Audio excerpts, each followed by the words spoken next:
Going on, guys? It is me, Paul, coming at you fresh from Gen Con. It was a long 4.5 days. We head out on Wednesday. Uh, yeah, it was an interesting time. This was, I think, the first time I've been going since 2004, and this is the first time that the anger of the storm gods struck upon the con, and that's what everybody's been talking about. There was like a massive leakage in the roof of the convention center, and I think in Lucas Oil Stadium too. So see here, hey, we got Bear. I think I added him. I'm fat fingering things. I'm a fool. Let's see here. Oh, was that him? Hi, I'm down here. Oh, now I'm huge. Now I'm giant. I got to Even learn what I'm better. doing here. Oh, here we go. And then I could use the There you hand. I use the little Mickey Mouse hand to drag people around, make them obey my will. What's up? Pretend you're in a Kirby comic next time. There you go. Yeah, you'd be like make massive declarations with my quips. But yeah, it was crazy. Started off the morning. I was like, I missed packing stuff because it turned out that my Facebook got hacked, and they sent like that Mr. Beast bullshit where they just don't even say anything. They just throw a bunch of images at it and hope that people click on it so they can steal your bank account info or whatever. It's so stupid. And I had all these people that I hadn't talked to in years since it's Facebook, and it's like for all the old people, and they're like, "Are you all right? What happened?" I'm like, no, it's just hackers. Don't worry about it. God, social media sometimes is not worth it here. Let's I see agree. here. Jerry. Jerry, hello. Hey, all and Paul. Real question is, are they getting rid of elves? If only. God, if only. Yeah. Oh my God! They're getting rid of the elves. No, they're not. No, No, they're no, not. they're not getting rid of. I Not shut at up. My all. camera's not on. Hang on, let me fix my camera. Yeah. That's okay. Yeah, I figured you just wanted to be the pulsing symbol there. I got to The figure out what to do with this. pulsing symbol of I got to figure life. out what to do with this chat, though. I'm just going to put it right over my face. I don't know what to do. Where to put it? Well, you're using Restream, right? Yeah. I could always just turn it off Choose for now. one of the smaller ones down below, and then you can put the chat in the sidebar. Oh, look at that. So, like, I could do this, and then... Yeah, but then you're tiny then. You're going to be No. Okay, hang on. Let me little open my bitty Restream. bear. I'm a little Okay. baby bear. I'm a bubba bear. Let me open up my Restream so I can tell you which button to push. Sure thing. I'm just going to go in some random chat. But no, Jerry, yeah, if World of Warcraft is any indicator, no, they're not getting rid of elves anytime soon. Apparently, all of the latest expansions for that are all about the elves, and it's just like, this is what happens when women are writing all of World of Warcraft. Pick It's the now all third just one over. third one over From the left. So third cover. from left. This yeah, one? cover. Yeah, try that one. Okay. Okay, so again, that's not working. Click on the chat to take it off screen in the chat section, and then click it again. Because mine shoves everything over. Got it on compact. Maybe I can customize it here. Message alignment top, background opacity, size. Oh, I can make it. Well, 50%. I think is the smallest. Interesting. So we can. No, whatever. I can have it up here over my head. That's perfectly fine. Put it wherever you want to put it, man. Stick it up your bum for all I care. But yeah, we went to Gen Con, played a bunch of games, mixture of stuff. I'm not sure if I played any miniatures games this year though. Did a bunch of card games, a couple board games, and a bunch of RPGs. I actually tried some of those ones that they organize where they have a whole bunch of tables and you're doing one big objective. I did 2 of those in one night, both for Rowan, Rook, and Deckard. They do Heart and Spire and Hollows and a bunch of other RPGs that are kind of cool. That one was we'll get to that. It was a little out of hand. It was a little wily here. Let's see. Out of hand? Wily? Yeah, a little bit. It was a little crazy here. The hell are you talking about? These are card games. No. The RPGs. These are RPGs. How do they get out of hand and wily?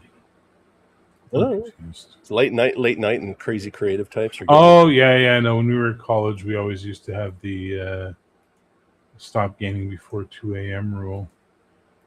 Because after 2 a.m., it just gets weird. Just gets really fucking weird. So let's see here. We'll bring up my schedule, and then we can go over all the fun times I had. Let's see.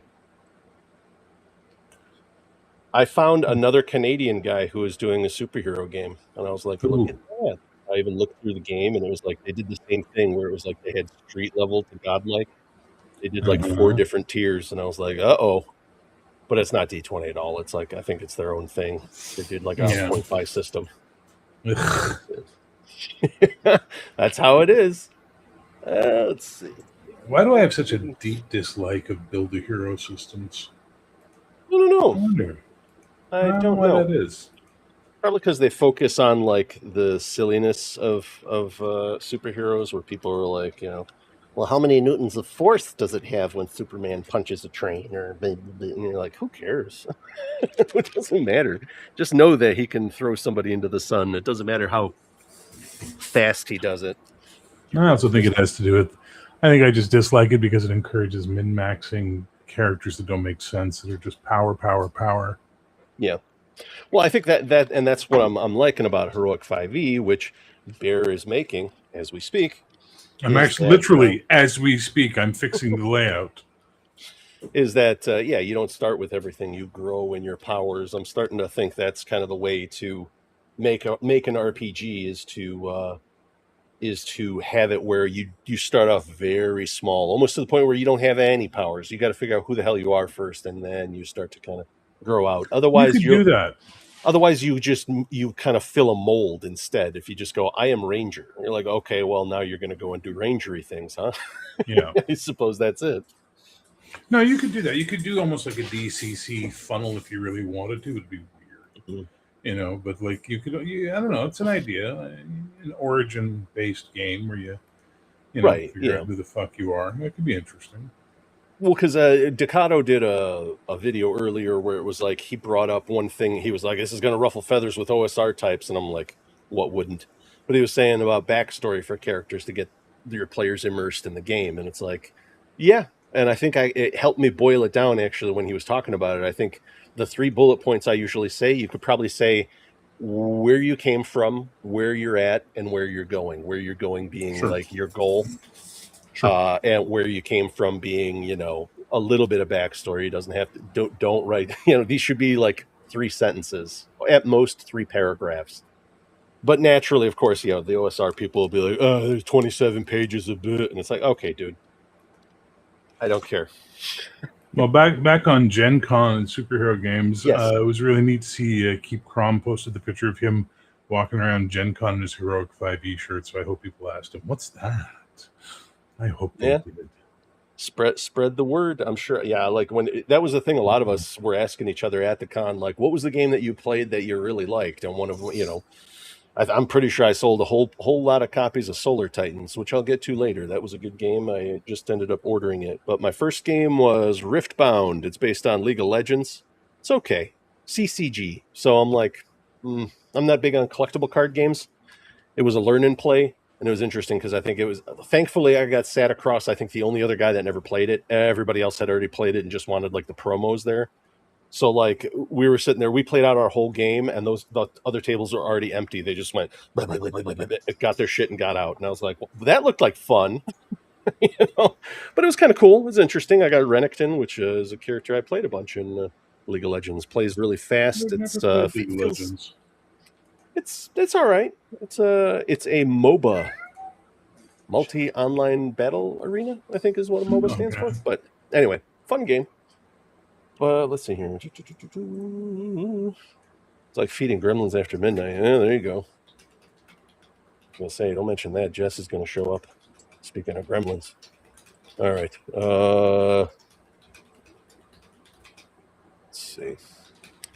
Crestfall I played. That was a play test. That it was you play different space factions who are sending ships into an asteroid field to secure what was it? There was like a unique element or something like that, or a mineral that you're mining up. And they were like, okay, you can buy ships from these 5 different manufacturers that work differently, and you have to fight each other to get the minerals. And I played it, and it definitely felt like, okay, this is still a little early in playtest. There's some tweaks they could definitely do here, but it was okay. I wasn't. really rushing out to buy it or anything like that, but we'll see when they get to it. Core of Discovery is a board game, and it was interesting. We were playing with one kid there, was like, this feels a lot like Sudoku. I was like, okay, yeah, I could see that because you go on a grid and it's almost like a survival game. We were playing like I think like mid 19th century, well, maybe early 19th century explorers. So like, early 1800s. What happened here? Okay. But the way it is you start in like one square of the map, and there's rules for the region that you're in. So it could be like, okay, if you find wood, then it's very much like Sudoku, where it's the only one in that row and column. And then it's like, but if you find wood diagonal to it, one of those things has to be water. So you're finding like wood, water, food, etc., trying to survive out in the wilderness. And we were dealing with what was it? They called them minotaurs. They kind of looked like bison that stood on two legs, but these things were apparently monsters that were attacking and harassing like the forts and settlers in the area. So you have to go and gather up resources, and they have these events that are going to happen. You kind of can foresee them based on how many tiles you pick up as the time until they trigger. So you have to go after specific resources in order to stop them, or in order to at least like lessen the effect. They're mostly like, like a drought or a blizzard or something natural that's going to happen. But that was actually a really cool game. That was a fun one. Let's see, who else do we know here? Uh-oh, she showed up. I knew it. Said her name. It was like Candyman. Why is Bear on with you? Wait, what did you say? Nothing. Didn't say anything. Don't look back. Let's see. Why is Bear here? Why not? Because he's here. He'll probably talk. We'll have him talk later about the D&D thing. I think all of you guys who are big into like locked in on D&D and role playing were like, "Did you see the D&D thing?" And I was like, I was enjoying games. I knew as soon as they rented out that building, I was like, they're going to do some kind of big press conference and try to make it seem like they're, I don't know, reinventing the wheel or whatever, being like, look at this, it's the best thing since sliced bread. And it's like, oh boy, not from Watsy. Yeah, there's Sergeant Dan. Hello, hello. Good to have you. All right, so after Core Discovery, Realm of Reckoning, I actually skipped this so I could hit the hall because this was Thursday at 11. I needed to go and grab some stuff. Swung back in. These guys, what is their name again? It's like, I think it's IV Studio. There we go. They do a lot of cool games. They formed because it was a lot of just designers, graphic designers, really artistic, like creatively artistic dudes teamed up, and they loved playing board games and card games. They're like, we should do this. We have all the skills. Why don't we do it? So all their games are very visually striking. It's a cool game. It's kind of like I'm trying to remember what the story was. The guy explained to us the Lord of the Afterworld or Lord of the Underworld has retired, moved on, etc., or was overthrown, and you're playing one of the 4 or 5 factions, depending on how many players you have, that are trying to rise up and take the mantle. It was kind of cool. It was a lot of bidding, and there's no scoring until you win one of these biddings. And one of the options is to place a monument. And when you place a monument, you go, okay, this is how you're going to score at the end of the game. Well, actually, no, not at the end of the game. It's every round. So you can control how things are scored. Nothing scores until those things happen, but at least I think 2 or 3 happen every cycle or phase or whatever the hell, whatever you call it. So you control what it is. So you can kind of follow the leader or forge your own path. It was really cool, really well done, visually great game. Excellent components. They would like all their stuff is just really cool looking. I don't know. There's just those board games that you're like you pull them out and it's a conversation starter almost. Let's see what we got. What do we got here? It's true. We have to wait until after midnight, and then you can buy Bear's book and what have you there. Buffalo game that was called Core of Discovery. Yeah, I saw those guys last year, and it was one of those where I was usually in between games. If I have time, I'll be walking around looking for new stuff. If I see something interesting, I'll go next year. And that's what I told them. They're like, "How'd you hear about this?" I was like, "I was playing in a different game. I saw this, and I made a vow to play it this year. So here we go." But yeah, that's a cool one because Oh, what's 30 up? minutes. In 30 minutes, Dungeon Damsel Shadow Dark, which is really Zane's Shadow Dark campaign, episode Sure. 80. So that's why everyone's all confused tonight. Oh, a lot of people vying for coverage here, huh? It is what it is. I usually don't stream on Mondays, but it's a unique I usually do, which circumstance. is the weird part, right? But those are things when it was you, me, and Mouse all talking about streaming. In Hmm. my head, I'm like, someone start a fucking stream and all three of us will join. And then I go, Right. I was so neat, I was so in the weeds of layout fixing that I was just like, they'll think about it later. I'll think about it later. I'll think about it later. When you did it, Yeah, I'm like, great, that solves my problem. Yay! I was just punching together the thumbnail and all that stuff. And the other thing is I've got to go back and put in meta tags for my stuff so that people actually see it, because I think YouTube just goes, all right, stick this in the dark broom closet of YouTube, and Oh they yeah, never yeah. get seen. So let's see. And by the way, Jess, to answer your question, why am I here? Why do you care? Like, what a mean thing to say. Why is Bear on with you? Like, that's so mean. You're such a mean girl, Jess. I need All to right. do that to Bear. He just wants to be your friend. I'm Let's see here. just trying to be a cool guy, man. Yes, you can like us less. Well, Oh I yeah. don't. We'll get to that. I'm going to cover my stuff really quick, and Oh, then we can I'm have just waiting for something to generate, and then if I'll be back to work. So sure. Yeah, if Remy jumps in, you guys could tell me what the hell happened, because I saw a little bit. I think it was what's his name? Dano, the that's guy who's beans. talking on X always about Dragonlance. He posted that artwork of Dark Sun, and I was like, yeah, that just looks very generic, very Numenera-esque. I was like, that wasn't Dark It Sun. did look like garbage. Yeah. Like everything they said. I'm like, I'm not. Hang on, cat going. I'm All not the right. biggest Dark Sun guy in the world. Like I know a little bit about it. I read through it once. Whatever. But Yeah. what they described, I'm like, that doesn't sound like Dark Sun. No. That sounds like your shitty horror sigil game. Right. Yeah. And Well, because that was the whole thing with Dark Sun. Magic like drained the planet, right? And that's why yeah, most of the guys in there that had powers, it was all psionic. yeah. So, But it's just the whole and, thing. The whole thing presented, I was like, man, boy, this is even worse than Dark Sun. And I by the way, I said it's someone who doesn't like Dark Sun, so I right, was like, this is even worse than Dark Sun. And without the Brahm art, who gives a fuck? right.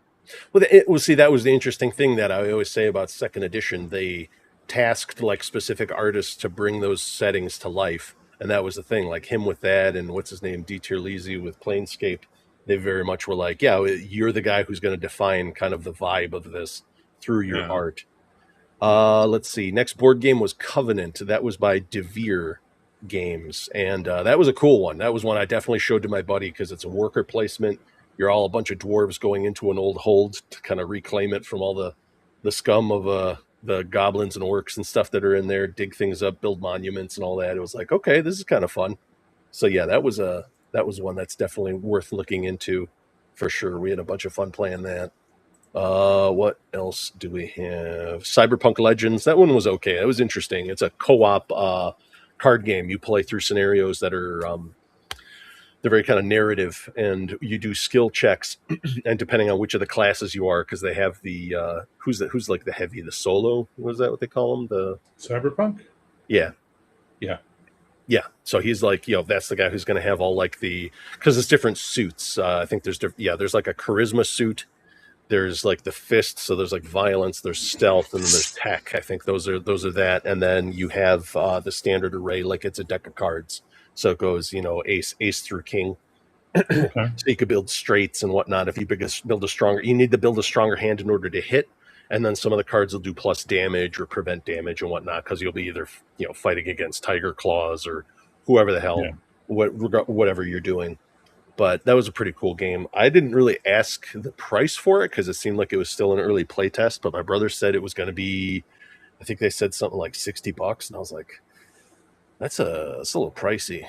So we'll see. We'll see where it lands. They're still kind of working on it, but that one was all right. The next one was Soothsayers. This is one that I'm trying to hunt down now. It's kind of cool. It uses a lot of the major arcana in the tarot deck. The way it works is you're all playing powerful magicians. You have 4 actions. One of them is to kind of gather up coins, which you're going to need to pay for different things that throughout the game. The other one is to draw cards out of the center, which are upgraded versions of the 4 actions that you have. The third one is to ascend, which increases one of the 4 powers that you have. When you do that, they become more efficient. You can do more stuff with them. You'll gather more coins. You'll draw more cards, etc. And then the last one is to capture, which is you uh, uh, pay for and take one of the major arcana that you attach to one of your actions, which gives it kind of like a rider ability. So it boosts it, makes it stronger. So the whole point of it is to get these prestige points. The first person to whoever triggers getting 5 all at once wins immediately. So the guy who has the highest level on any of those abilities has 1 point on there, and then whoever has the highest attached arcana gets 1 point from there. So it's a lot of back and forth. There's a lot of player interaction. It's one of those games where during your turn you pick to lead one of the actions, so you get like a lot of effect out of it, and people could choose to either follow or just grab 2 cash. Well, or whatever cash they have on their ability for that. So increasing those, it increases your lead power and your follow power. So it was very simple because it was only 4 actions. And once you got the hang of it, it was one of those where it was like, okay, cool. You have to pay attention to the other players, because there's a lot of Euro games out there where it's almost like how they have a foot race where you have that a massive, the massive field with the different lanes everybody has. But in a Euro game, it's like they close those lanes off and you can't see where anybody is. You're just running against yourself. So stupid. You're just kind of chasing victory points without interacting with the other players. And it's this one has a lot of cool player interaction. So that and it's cheap too. It's another one of these that's only like $30 or less because it's just cards. So it's another one you can pick up and play in like half hour, 45 minutes. So I'm a big fan of that. Cool. Let's see. People complain about AI art. Oh, for New Dark Sun. That's the thing. It's like, what do they do? They're just like, hey, ma, just look at the cover of Numenera and do that. It'll just like, there's like put a Death Star in it, and you're like, what? Dark Sun was always about like the ecological devastation of that planet, and you guys entirely missed the plot. And then again, these are the guys that wrote what was Space Whales with the boats again. With the Hadozi, Spelljammer. They wrote Spelljammer. Spelljammer with no ship combat in it, and it's like, what are you guys doing? Oh Lord, Jess, there's only one place to be. I don't know if you know that. That's okay, Disloyal. All right, what do we got after? That would be Jess. Very disloyal. Disloyal, and then there's this stinker. That's the crazy thing. Everybody's always like, "Oh, the cat doesn't care if you live or die. Go on vacation and then come back. These things will glue to you like the tribble of death, and just sit there purring the whole time. And you wake up and you're just like, why do I? Oh God, it's here still. Why wouldn't it leave me alone? That's because it misses you. What did I do to deserve this? Yeah, he must have got lost on a hunt. The fool. After that was Vantage. That was one of those. Who's that? Stonemeyer, I think, is the company.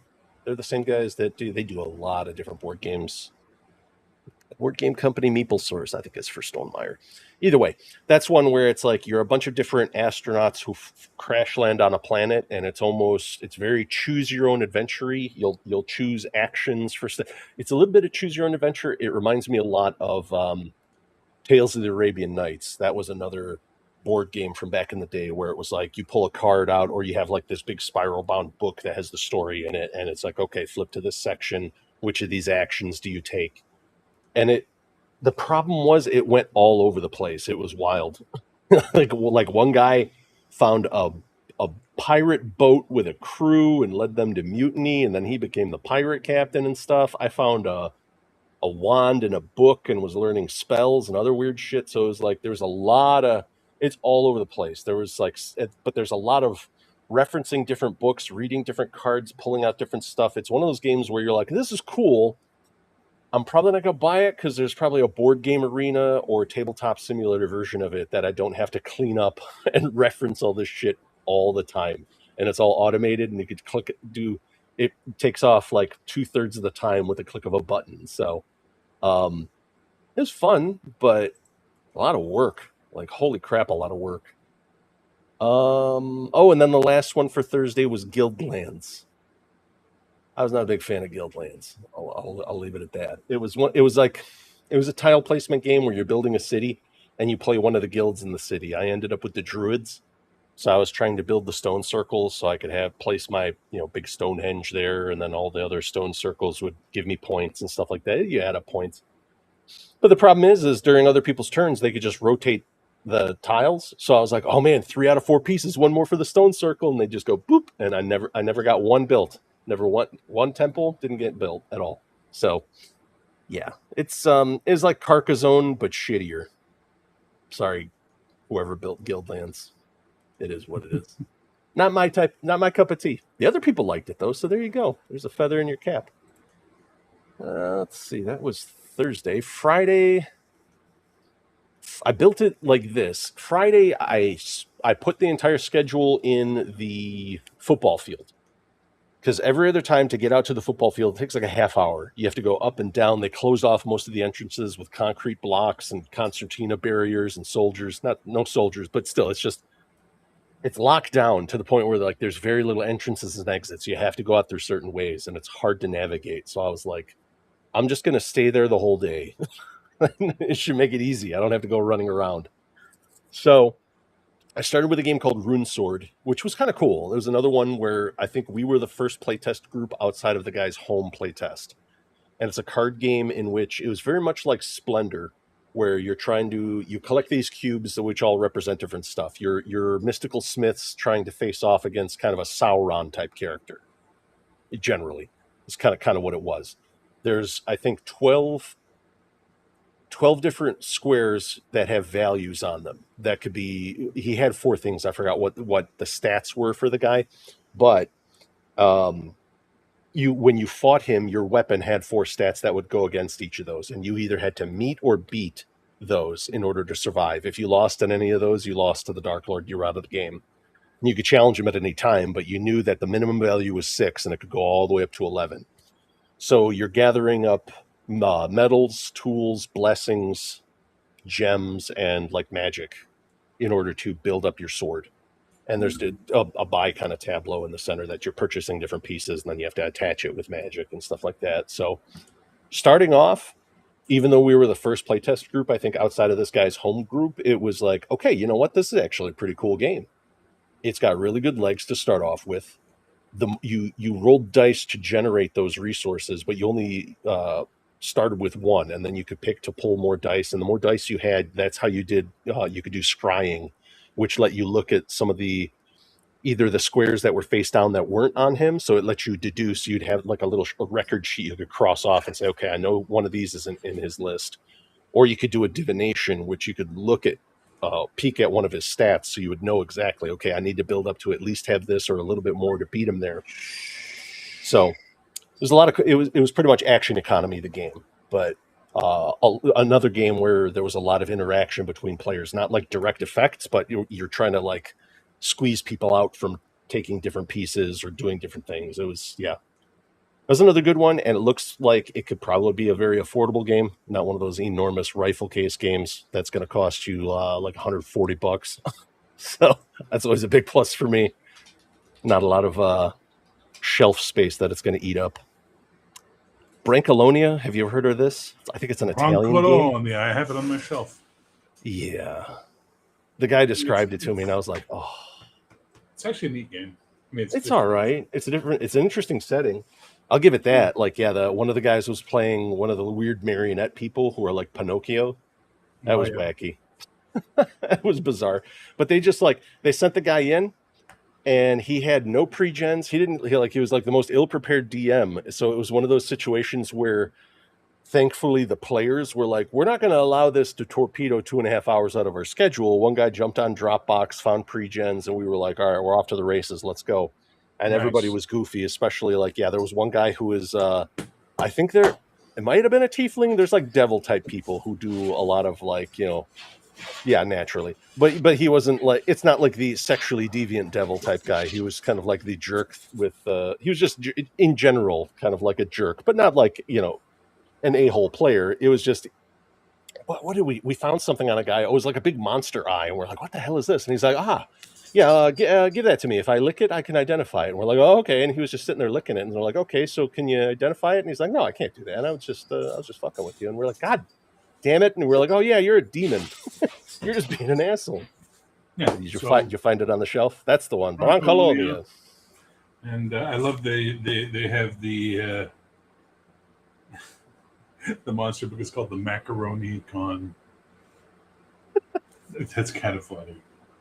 A bunch of Italians taking the piss out of themselves. It's kind of funny. Oh, hold on. I gotta read the setting chat here. I was digging into my deep lore brain here. We got GM Roger here popping up. What do we got here? There's a lot of metal armor being worn in that Dark Sun image. Oh, is that there's no metal in Dark Sun? I didn't play it like very rare. Very rare to find metal. It's very hard to smelt because there's no water, right? So everything's made out of obsidian. You're not going to really be quenching much, yeah. Oh, they had like gem armor and stuff. It was awful. It was awful. Look, stick around, Roger, or join us because I'm going to be going off about that when I get the green flag. Right now, I'm just dealing with layout shit, so I'm happy to do that and let him talk about Gen Con. But once I get the green flag, I'm going to lose my shit because I tried to give my opinions on the Banff podcast, and it very quickly turned into, oh, I'm talking to people who want to freelance for WotC, so therefore they're not going to shit on them. I gotta make money, bro. No, you're not going to make any money, bro. We appreciate that, Jess. We really appreciate that. What do we appreciate? That she calls it a tiefling? No, she promotes our channels. My problem with Gloomhaven, you're better off playing it on Steam. So that's I played a lot of Kingdom Death that way too, because that's one that takes up a lot of table real estate, has a lot of setup. But yeah, if you do that here, hey, there we go. Add him to stream. We got another man. It's give me 1 second. Electric Boogaloo. Gen 4. What's up, funny man? I see the funny man has joined us. How you doing, funny man? Make me laugh. Doing now. You're spot on with that, though, Roger. Yeah, with Gloomhaven and all that. There we go. They're easier to play electronically. Let's see. That's exactly how I felt after I played it, Sven. I was like, Carcassonne already exists. We are in a post-Carcassonne world here. So when you design a game, it should be at least as good or better than Carcassonne. And if you're not, then Carcassonne tile-based tile placing game where you put meeples on there to score. That was the thing. The game had 2 meeples, and then you placed all these tiles, and it was like, it's just not. You don't want to be one of those guys that is better. That's the thing. You don't want to be one of those guys, a lot like D&D players, where you're like, "Why did you just make it like D&D? It's perfect." And it's like, it isn't. But like, take some of the ideas that work and go with it. Let's see. Don't subscribers on 1 to 2 pro years. Okay. Bear, I gotta ask, what camera do you use? It's always so clear. True, it's so crisp. Face cam. Elgato face cam. Elgato face cam. Okay. I did the research and looked for the best podcasting cam, and then I went through the 3 top ones, and this one was the most reasonably priced and the highest rated. It was a great combination of the two. Now this is the Elgato Facecam 1. There is the Elgato Facecam 2 that's come out. Apparently it's better, but I don't got money for nothing like that. All right. Euros are fun, but it's weird that you could almost play without anyone else because you don't affect each other. I felt that way playing Entdecker. Everybody was like, "Oh, this is such a great German game about ships and this and that," and then you play it and you're like, "There's ships on the art. It's not really in the theme." I ended up winning, and I was like, "Oh, that's good." I don't know how I did that, but it happened. That game, awful. I don't know why people call it a classic. Kind of like Puerto Rico. I hate Puerto Rico. That game sucks. Not the country. Okay, I was like, what the hell? The fucking island do to you? The game is awful. It's mostly like a lot of people let the new players sit to their left because you follow in a certain order like that. So whenever they make mistakes, you just destroy them. And I'm like, oh, that's fun. Yeah, don't teach your opponent how to play. Beat up on somebody who doesn't know what they're doing to make yourself feel better. You people are awful. Moving along. Yeah, they are. Let's see here. About said tiefling there, or demon man, not a jerk, respectively evil. In a way, yes. Let's see. I admire that. I would think one shots at cons would be sketchy. I don't know. What are you talking about, Spin? What are you talking about? One shots at cons are the bread and butter. Let's see. Broncolonia was the last one. Sea Beasts. Buh. That was one of those games where I sat down and I was like, okay, this is one of those backer kit board games where people put a lot of money into it and all that. And it's interesting-ish. You're a squadron of like Viking ships, and you have to transfer cargo to certain spots, and you're getting attacked by different sea monsters, and different types of crew attack differently. Like warriors throw knives at stuff. You have magicians who can do different things. There's the guy who is just like a sailor. He's really good at like bailing water out of the ship, repairing things, whatever. And it's like you have to work together to kind of get things going. Probably could have used a slightly longer demo time, but I think we got the gist of the game. But it was one of those where it was like, hey, what'd you guys feel about the game? It's $140. Go and buy it. And it's like, there's just not enough meat on this bone for me to drop that kind of cash on it. Yeah, it was one of those. Yeah. Board game? I don't. I might be out of my mind with the cost, but looking at the size of the box and the number of expansions that they hit, I'm pretty sure it was something like that. Jesus. But it was one. Yeah, it was one of those where I was like, because all it really did was you were maneuvering around your long ship. You'd get into position so you could be in melee, like if you want to harpoon the thing or whatever it is, because the monsters would be moving around your ship, and they all had different actions they would take. It was okay. Maybe just not my cup of tea. I'm just, you got to understand. I'm coming from the opinion of I have limited time for board games, so I'm going to go for ones that are fun and efficient, and affordable. So, anything that's just like a big game that's going to take up time that something else does better. I'm one of these guys that's like, this game does it better, so I eliminated the other game, because why waste your time playing that one if this one is more fun and takes less time, space, costs less, etc. So essentially, for you, like there's a time and cost investment that a board game needs to be below in order for you to even be interested. Yeah, for the most part. Like, yeah, especially with cost, because like I said, I bought Kingdom Death when it first came out on Kickstarter way back when. That was like a $500 investment for all the expansions, and the miniatures were badass. It was cool. But after playing it, you really realized, like, they play tested the hell out of the first couple tiers of this, and then later on it was like, these other armor sets aren't as cool or as like have as unifying of a kind of ability as the first couple. It really just is just like we were talking about with playtesting for Heroic 5e and other stuff. Late game playtesting, you have to playtest every level thoroughly and kind of look like, okay, is this feeling good? Is it feeling like we're increasing? Does everything make sense? Because there's times in every game where you're like, all right, it's a little hinky over here. I think they just maybe they play tested it once or twice and we're like, that's good enough, and moved on. I have one friend who's a bad player in general. What do you mean here? If you sit on certain side of him during certain games, you're screwed.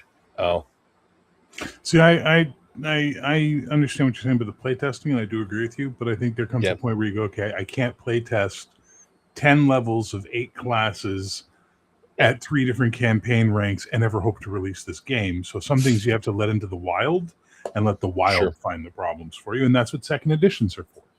Yes. That's what they always say. They say the first edition of the game was the idea. The second edition of the game is the evolution and the proper. It's like the good game, because that's when the mistakes have been found. The rules have been trimmed up a little bit, what have you. So, How long was second edition AD&D making books? Like a good 30 years before they moved on to third?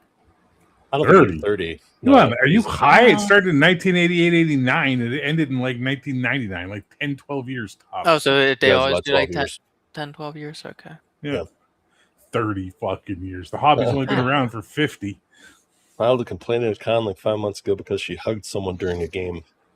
Well, that's what happens when you go to woke bullshit cons where people are all little snowflakes. That's what happens. My con, Bear Con, where you get a punch in the face when you walk through the door and called a fag, whether you're gay or not. Welcome to Bear Con, fag. That's how it works. So let's see here, Sven. I know I've got screwed on games that are war games at cons. Well, that's just war gamers. I mean, honestly, it's sad but true. Like, there are going to be those types of guys. It's not as bad as Magic players. Don't get me started on. Look, if you play outside of your usual community of Magic, you're gonna have a bad time. Yeah, buddy. Well, if you're gonna play Magic, you're gonna have a bad time. I mean, it used to be a fun game, and then Ice Age happened. And that's when I quit, was Ice Age, because they brought in mana upkeep and mana burn, and I'm like, what is this horse shit? They took those out. What is this? What is this nonsense I'm dealing with where I can't just use, I gotta fucking, what? No, fuck you. This game sucks. And I got out. And yes, I heard they took it out years later, but no, they lost me as a customer at that point in time. And I never went back. They actually you can get a refund for the ticket, Bob, but there's a slight caveat. It's in the waiver. When we hand you over your money for the refund, we also get to kick you Rochambeau style. So, it's up to you. Can I work staff at this event, Bear? And we're going to videotape it and put it on YouTube. So that'll be even funnier. Sorry, after Bear, Sea wasn't Beasts, you're enjoying. Here you go. So after Sea Beasts was the Fall of Black Abbey Reach, which was Hollows. I'm still waiting for that one to show up. It's been kind of trapped in the development cycle of backer kit here, but from what I understand, they're in like the manufacturing phase of it. That's a fun one where it's like you're monster hunters and you go into almost kind of like these dreamlike liminal spaces where you're fighting the kind of memories and manifestations of evil from specific characters. And it's really cool. The combat's kind of interesting and tactical, but abstract. Like you have the monster and then you have like right and left flank. So you're either close or far or in support. If you're in support, you can't get attacked, but that's like where you fall back to if you need to bandage yourself up if you're getting beat up. But it has a lot of cool abilities that people work together on. So it's a lot of kind of this formation fighting and ducking for cover and other stuff. It's very like cinematic combat that you can kind of see as it's moving around. It doesn't use a big grid. It's much more abstract, but the abilities that you have, because this is my first time playing it on the player side. I ran the free RPG Day quest for it for my friends, and they had a blast. They're big skirmish game guys, so they love that kind of stuff. There's this guy here, Robbie Rottenbeard, BearCon. Let's go, Robbie. Welcome to BearCon. Bag. That's how it works, baby. Oh, and the only thing we sell at the concessions is Costco hot dogs for $3 a piece, so 100% markup there. And if you say I don't eat meat, we then hold you down and force feed you a hot dog because this is BearCon, gaming extraordinaire, no pussies. That's how it works. There you go. Can't come. That's how it works. Yeah. Are you a pussy? You called me one a couple of nights ago, remember? Yeah, but that's okay. We're going to fix you because we also have a conversion camp at BearCon to convert pussies into men. Yeah? Yeah. All right. Now you're here first. Bear supports conversion camps. I can support conversion camps from pussydom to masculinity. Yes. Okay. You put this out there. I've been to a lot of cons. I don't think I'm going to be making it to a BearCon. You're going to make it to BearCon. What are you talking about? You're the master at arms. Oh shit! You get to do greeting. Damn. You're like a Walmart greeter. Yeah, you're at the door handing out the. There we go. When they come in, I could point them. Yeah, I could point them to the hot dogs and also say double chocolate chip cookie and all that stupid shit. That's perfect. Also, you get to say welcome to BearCon. I love you. That's the other thing you get to say as they come. I was going to say if we get those guys as special guests and I get to slowly lower them into like a vat of acid, I'm there. I'll be whatever you want me to be. Who are these guys? And we will arrange it. Who are they? They're the Costco guys. You didn't see them. They did this whole thing on social media. Watch it. It'll enrage you. It'll get your blood up, and then you'll want to fight. Bite my nose.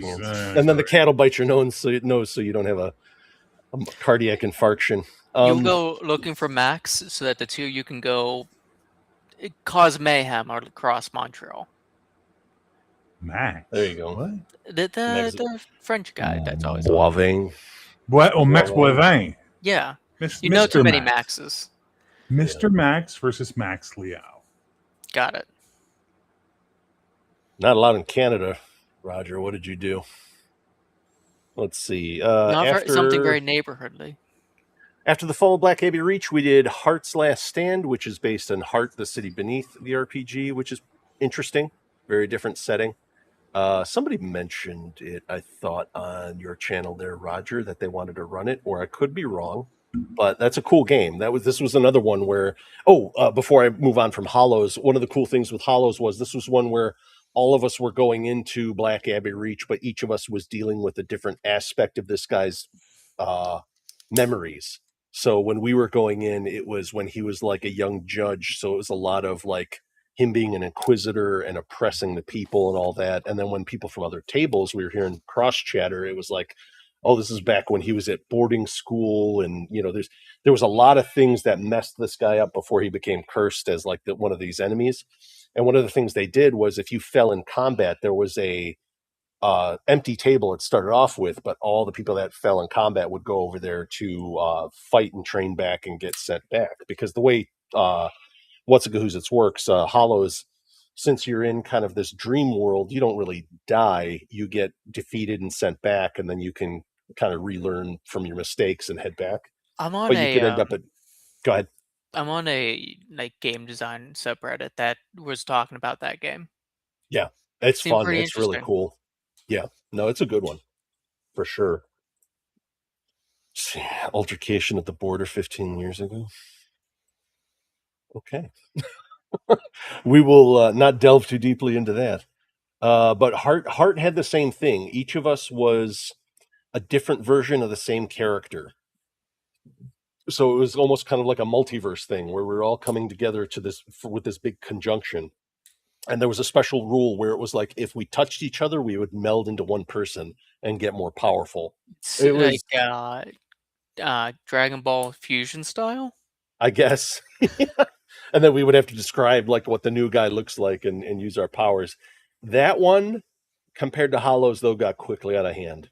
It was a little wacky. I was a bigger fan of Hollows than that one, but it was still cool though. Heart is another really interesting world with some pretty solid rule set. You're rolling d10s, and if on tens that's like the highest you could roll. So it's like the full success without any hitches and stuff like that. It But could be done. It could be fun to do a Heart multiverse, like Marvel multiverse thing, where it's Spider Verse, different Spider Man, different Captain America's, different whatever. oh, they're like we're looking for another crazy bearded guy with wild hair. He was hunting bears up here, collecting hearts. What the fuck? What's going on? Nothing. Moving along. I'm fixing some shit in my layout, and I'm like, I tuned back in for a second to hear. Uh-oh. I'm like, what went wrong? What happened? Let's see. Oh, Trench. Yeah, this was a cool one. This game was actually Portuguese, and what was it? I think the Swedes first translated it, and then it finally got like an English translation. Think chess, but instead of playing on the square board, you turn it so that it's a diamond cut in Okay. half. So there's a white side and a black side. So Okay. So it's more the like Chinese checkers, where you're trying to invade your opponent's side to a right, degree. yeah, but it's World War One based. So the power is the trench. That's like the big thing. If you get in there, you can't be attacked from the front because you're defended. But you're trench blind, so you can't attack backwards, and you're vulnerable from the back. So if somebody moves around and flanks you, they can take you out. The power of being in the trench is you have a certain amount of pieces. So the board's split up into squares, and you set up kind of in a diamond within the diamond. So it's cut in half like that. You've got your little triangle, and then your guys on the kind of the echelon, like the front of your diamond. There are your privates. They just move one. They can move one square, diagonal one either way. Then your next guys can move 2, 3, 4, etc. Some of those guys, like the colonels and the majors, can't move backwards. They can only move forwards. But they can move like those 3 or 4 squares. Your general being able to move 5 squares in any direction. The So power of the trench. Go ahead. you want to use your 1, 2, and 3 units to get area to move the 4 and 5s up. Pretty much, or get out of the way because you can't jump pieces. Not with like, there's no knights in this, so you have to kind of have the privates move out and fan out so you can move your more powerful guys outwards. Yeah. The cool thing about being in the trench, though, is once you're there, you can capture that many pieces in a row instead of stopping at the first guy. But then the problem is you're out of the trench and you're vulnerable. But you can set up these jumps, so it's a lot of like when I was playing the guy, we were able to play 2 matches, but it was a lot of all right, setting up for the move, and then once you see it, you strike. And there was one where he hit me and he took 3 guys at once, just going bam, bam, bam. I was like, oh shit, I didn't even see it because I was too busy watching, like, okay, for attacks going this way, and he went straight this way and hit 1, 2, 3, and I was like, I didn't even see that. So it was one of those where it was like, it's a really cool game that I could probably get a good grasp of because most of the pieces move in a similar fashion, as opposed to chess where it's like, well, knight's moving an L, and the king can move anywhere but only one square, and there's It a lot of weird restrictions to it, whereas there's on more general restrictions in trench. Go on ahead, one sorry. hand, it's easier to learn, but on the other hand, it's harder to master. Sure, that is definitely one way of looking at it. kind of like the Marvel movie that fail where you played different versions of characters. Talking about when I was probably from when I said heart could be like a Mm-hmm. Marvel multiverse. Yeah. Well, yeah, it could be a cool event to do. You could do stuff like that, like with say like Bear's game here. Bear, are you clipping your toenails? What's going on? No, I'm messing with the clip on a lighter. Oh, okay. I'll set it down. Okay, no worries. You kind of, no, it's all right. We're used to working with Doc Flamingo here, so he'd always be clicking his pen. And it's like, Doc, you got to stop. You're driving me crazy. So let's see. After If we're missing them, I can Trench, grab one. no, don't do that, please. Oh, Twilight Sword. This was cool. Twilight Sword was, what is it? It was a backer kit RPG. It's being published by Free League, but it was designed by a different company. It's almost like a simplified version of Room. So it's a D12 roll under, and you have health, stamina, which you could use for like rerolls and abilities, and then the money system. It was pretty much they went with Room, but instead of doing the this is Swedish death metal, they went with this is Legend of Zelda. So all the cash is like red, blue, and green rubies or gems or whatever the hell it is, and that's the way it works. But it was a really simple, straightforward game, really easy resolution mechanics. It wasn't what am I trying to say here? It wasn't complex for complexity's sake. And I think a lot of games do that where they think like, oh, if we just make the game complex, people will be mystified by it. And it's like, don't do that. you know, I'm always about like well cooked, elegant rules that work, that don't feel hinky, at all. And I think it really worked out. That's definitely an RPG I want to kind of keep my eye on. It is fantasy, but no elves and dwarves. So I was like, okay, or halflings. It was like one guy we had like a penguin man magician. We had like a cat man bard. So I was like, oh, there you go. Mr. Max would love being a cat man bard. Seriously. And and Wokey McJones over here would love to be a penguin, so that'll work out. Yeah, you want to be a penguin wizard there, Hat Mouse? And then No. I was like, there was like kind of like Oni people. You have like one big horn and whatever. They were like big strong guys. And I was like, yeah, fine, whatever. I'll be the big strong guy since we've got Catman, Penguin, and I think it was like a human cleric-ish type guy that he could use his stamina for spells. I was like, okay, cool. So what game is this? Twilight Sword. Okay. Yeah, it's being published by Free League. But it is not designed by Free League. But that was a good one. Well, that was a 2-hour RPG session. That one was a lot of fun. Shards of Creation. I think I might have told you about this. Might not have. This was one where it's a set taking game, kind of like Hearts or Spades, but it's based on Cosmere, which is what's his face's thing.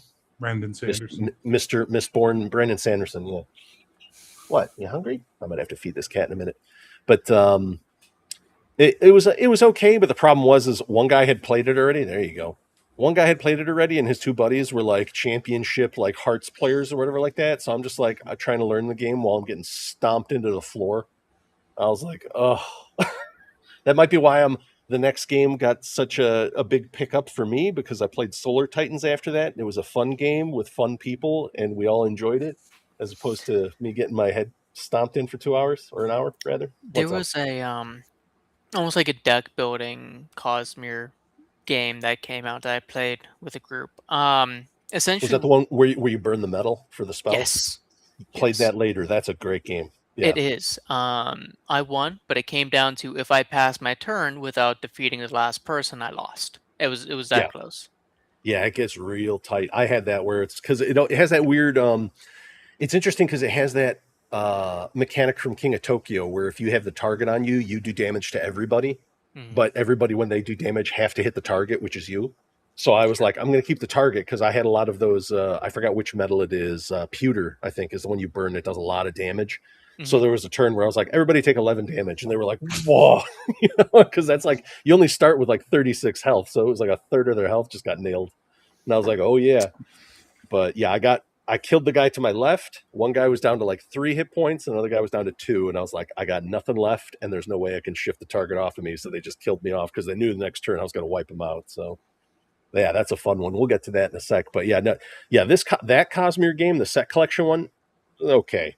The deck builder, a lot more fun, but we'll get to that. Let's see. Deck builder almost got me to buying some of his books. Really? The like metal magic system was just really entertaining. Buddy of mine that I played RPGs with and that I worked with, he was telling me about that because that's Mistborn. He was like, it's actually a pretty good book series. So, well, maybe someday. All right, you're getting in the way, cat. We'll give you some rubbins. But let's see. After that was that Solar Titans? After that, Learn to Play Shards of Creation. Yes, Solar Titans. Which, if you've ever played the computer game FTL, it's almost like that. It's a deck builder, but you start off with a ship, and your ship can build to be a 5x5 grid, but you have a bridge. That's the target. Everybody's trying to destroy your bridge. If they can do that, they win the game. We were playing a multiplayer game, so you have to shoot the guy to your left. Goes clockwise around. And it was wild. It was a lot of just blasting each other apart, because if at any point you destroyed a piece and there was a gap in your 5x5 grid, whichever thing was not connected to your bridge, those pieces just floated off. It's like the ship got sheared in half. So it was cool. It was a lot of like us hitting each other with missiles and boarding pods and all that. It was just a straight up fun game. And then I asked the guy, "Oh yeah, it's only $30, and there's a promo code on the QR code for free shipping for Gen Con." And I was like, "Sold!" Like it's on its way, you know. So yeah, that was a fun one. Buying at Gen Con, free shipping. That's a free $30 package. Your face is a $30 package. I have a game called Fight to Survive. Role playing. Let's see. What are you talking about? Melkor, we role play with. Melkor's good people. He just needs a fucking laptop. I looked up Fight to Survive. I should probably put Fight to Survive RPG, because it immediately went to Stan Bush Fight to Survive, which is apparently, what is that? Is that a song that was in Kickboxer or something? Because it definitely went to Kickboxer. All right, this is something I'm driving through. I haven't seen this. See, now I'm learning something new. The audience brings in something new. Yeah. A little bit of this. Radio Jams Games. What kind of system is this? Melkor's got some kind of... He's got something going on here. Anyway. So yeah, Solar Titans was a lot of fun. Then yeah, Mistborn, the deck building game, Well of Ascension, sneak peek. Oh, that was the expansion pack. Because yeah, there's a lot of cool co-op stuff in there. Jesus, you guys keep spamming all these discords here with messages. Sorry. Just bloop, bloop, bloop, bloop. I just keep hearing it in my head, and it reminds me of whenever I'm watching Shadow do a show, and he has that like loud blasting over his computer, and it makes me check my Discord, and I'm like, God, old man. So look at my life. I'm a lot like you were. We got here. We got a little Bob Vecna. But the penguin is a bird, but it cannot fly. With a stupid animal. It cannot fly. Stupid animal. I don't know why it exists. It should die. That's what it should do. It was interesting, yeah, Max. Like, because I would keep getting home, or not home. I'd get back to the hotel about 11 or midnight after all my games were done, and so you guys would be streaming, and Max was doing his show, and they were doing like a crowdfund rundown, and they were talking about that 7-part pact. Because I was interested in looking at that, and it turns out, like, I went to the Steve Jackson booth because I was like, "Is there a GM for this?" And it's like, no, it's however many. It's a 3 to 7 player game where each player plays one of the wizards who controls like a school of magic and all that. And I was like, "Ooh, GM-less game."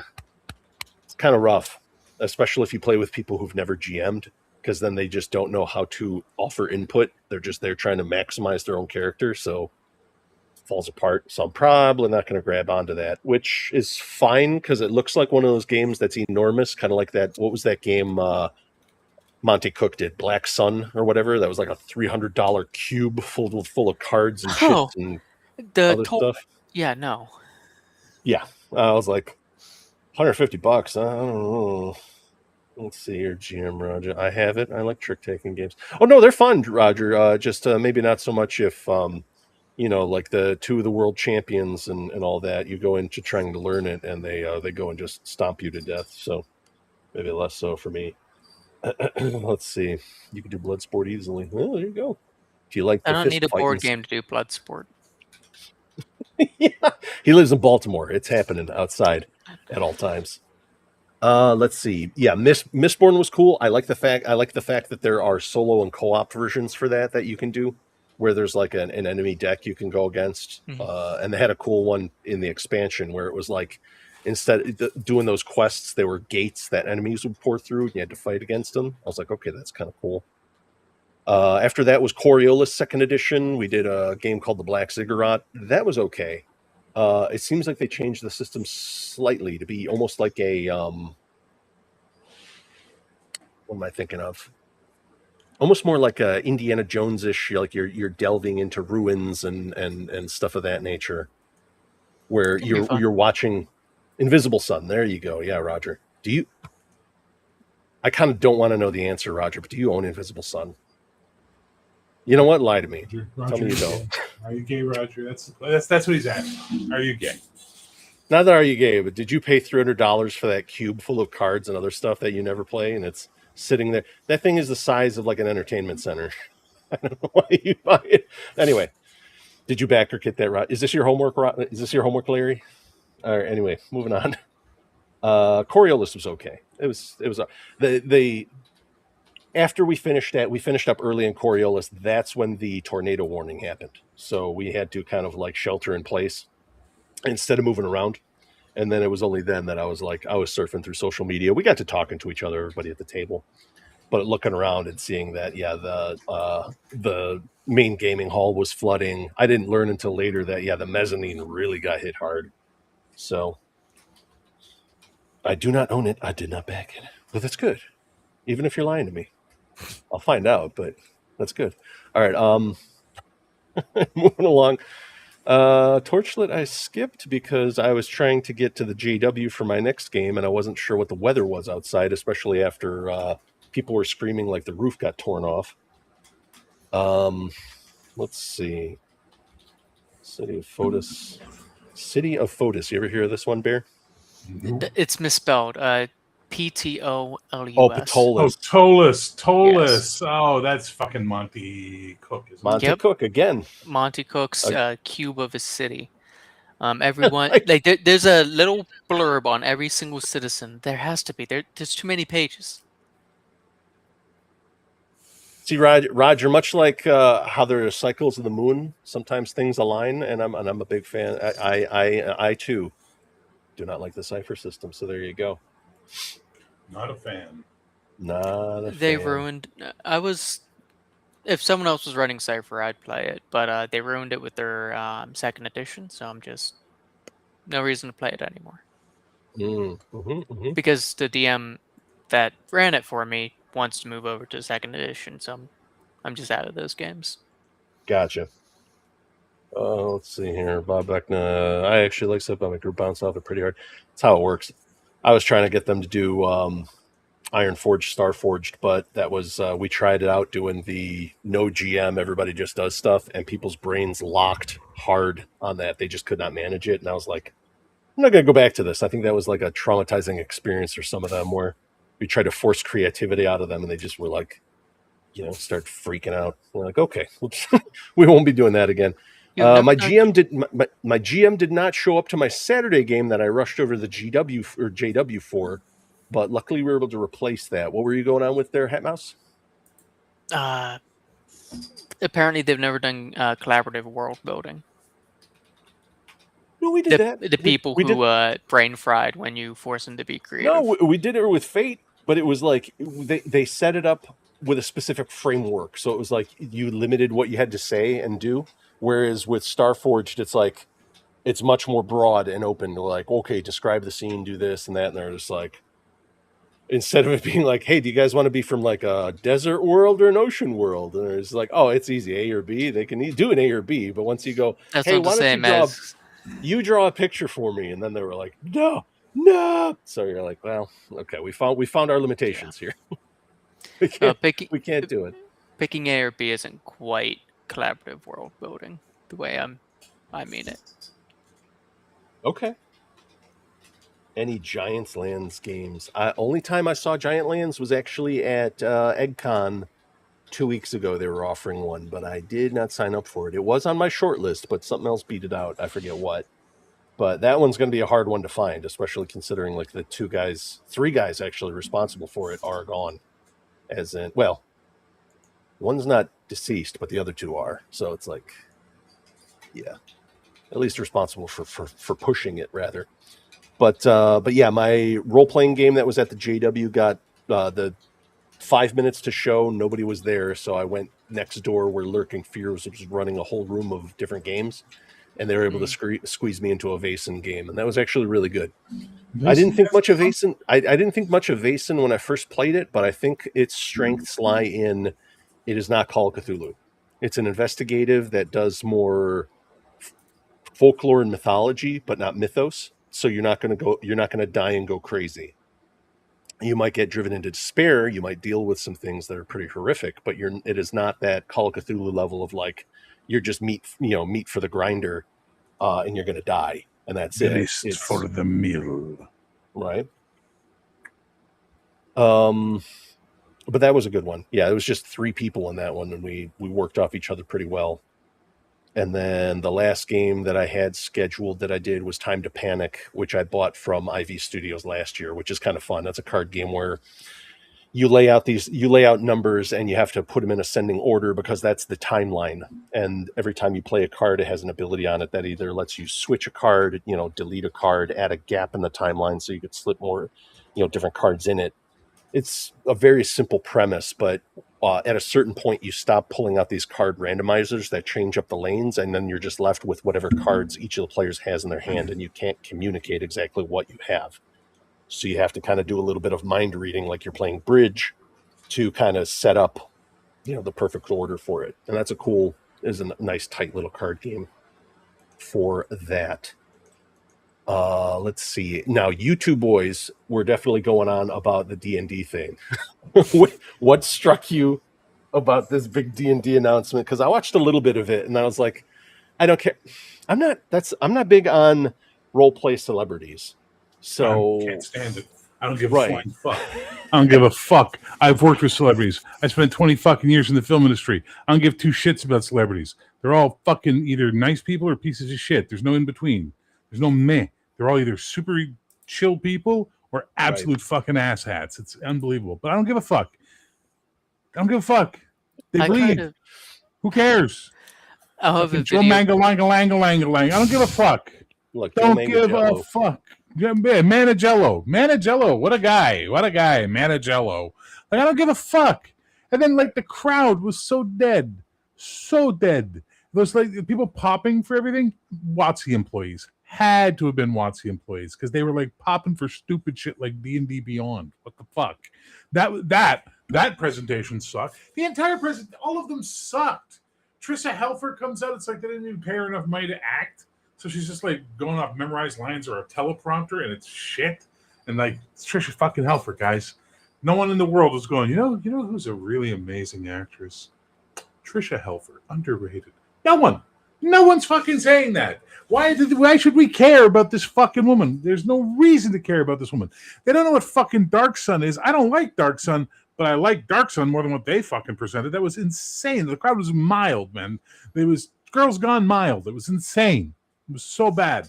Nobody popped for shit. They didn't even pop for Darth Vader. And every one of their little fucking D&D Beyond Universe whatever announcements was like, hey, here's another dying franchise we can hook our dying franchise to. World of Warcraft, because that's clearly on the top of its game right now. No. Oh, and here's Star Wars. That's not on the top of it. Like, what the fuck, man? Why don't you fight for your way to hook up with Marvel and you'd have the trifecta of shit fucking franchises? Anyway, go ahead.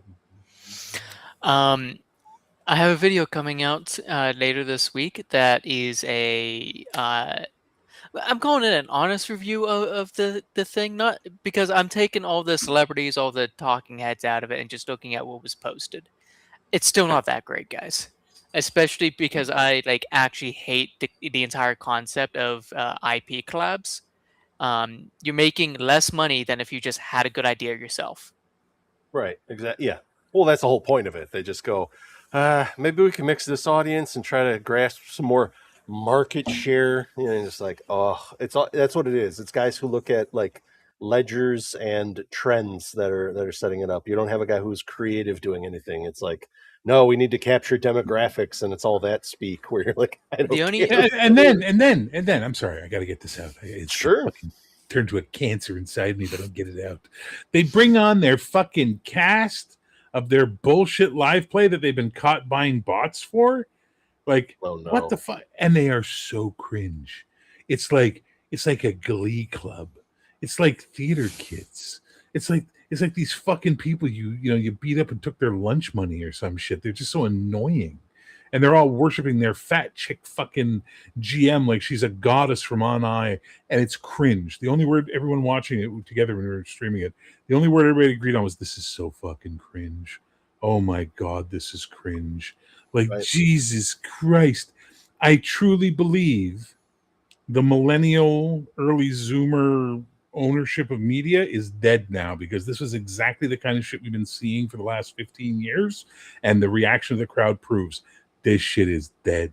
Fucking what Will Wheaton's done, fucking Felicia Day's done, and all their little fucking podlings that spewed out from their fucking, what was Geek and Sundry or whatever that fucking channel was called, that all think this is how it is to be a geek now. They're all done. I give Critical Role another 2-3 years and then they're fucking done too, because people are just tired of this shit.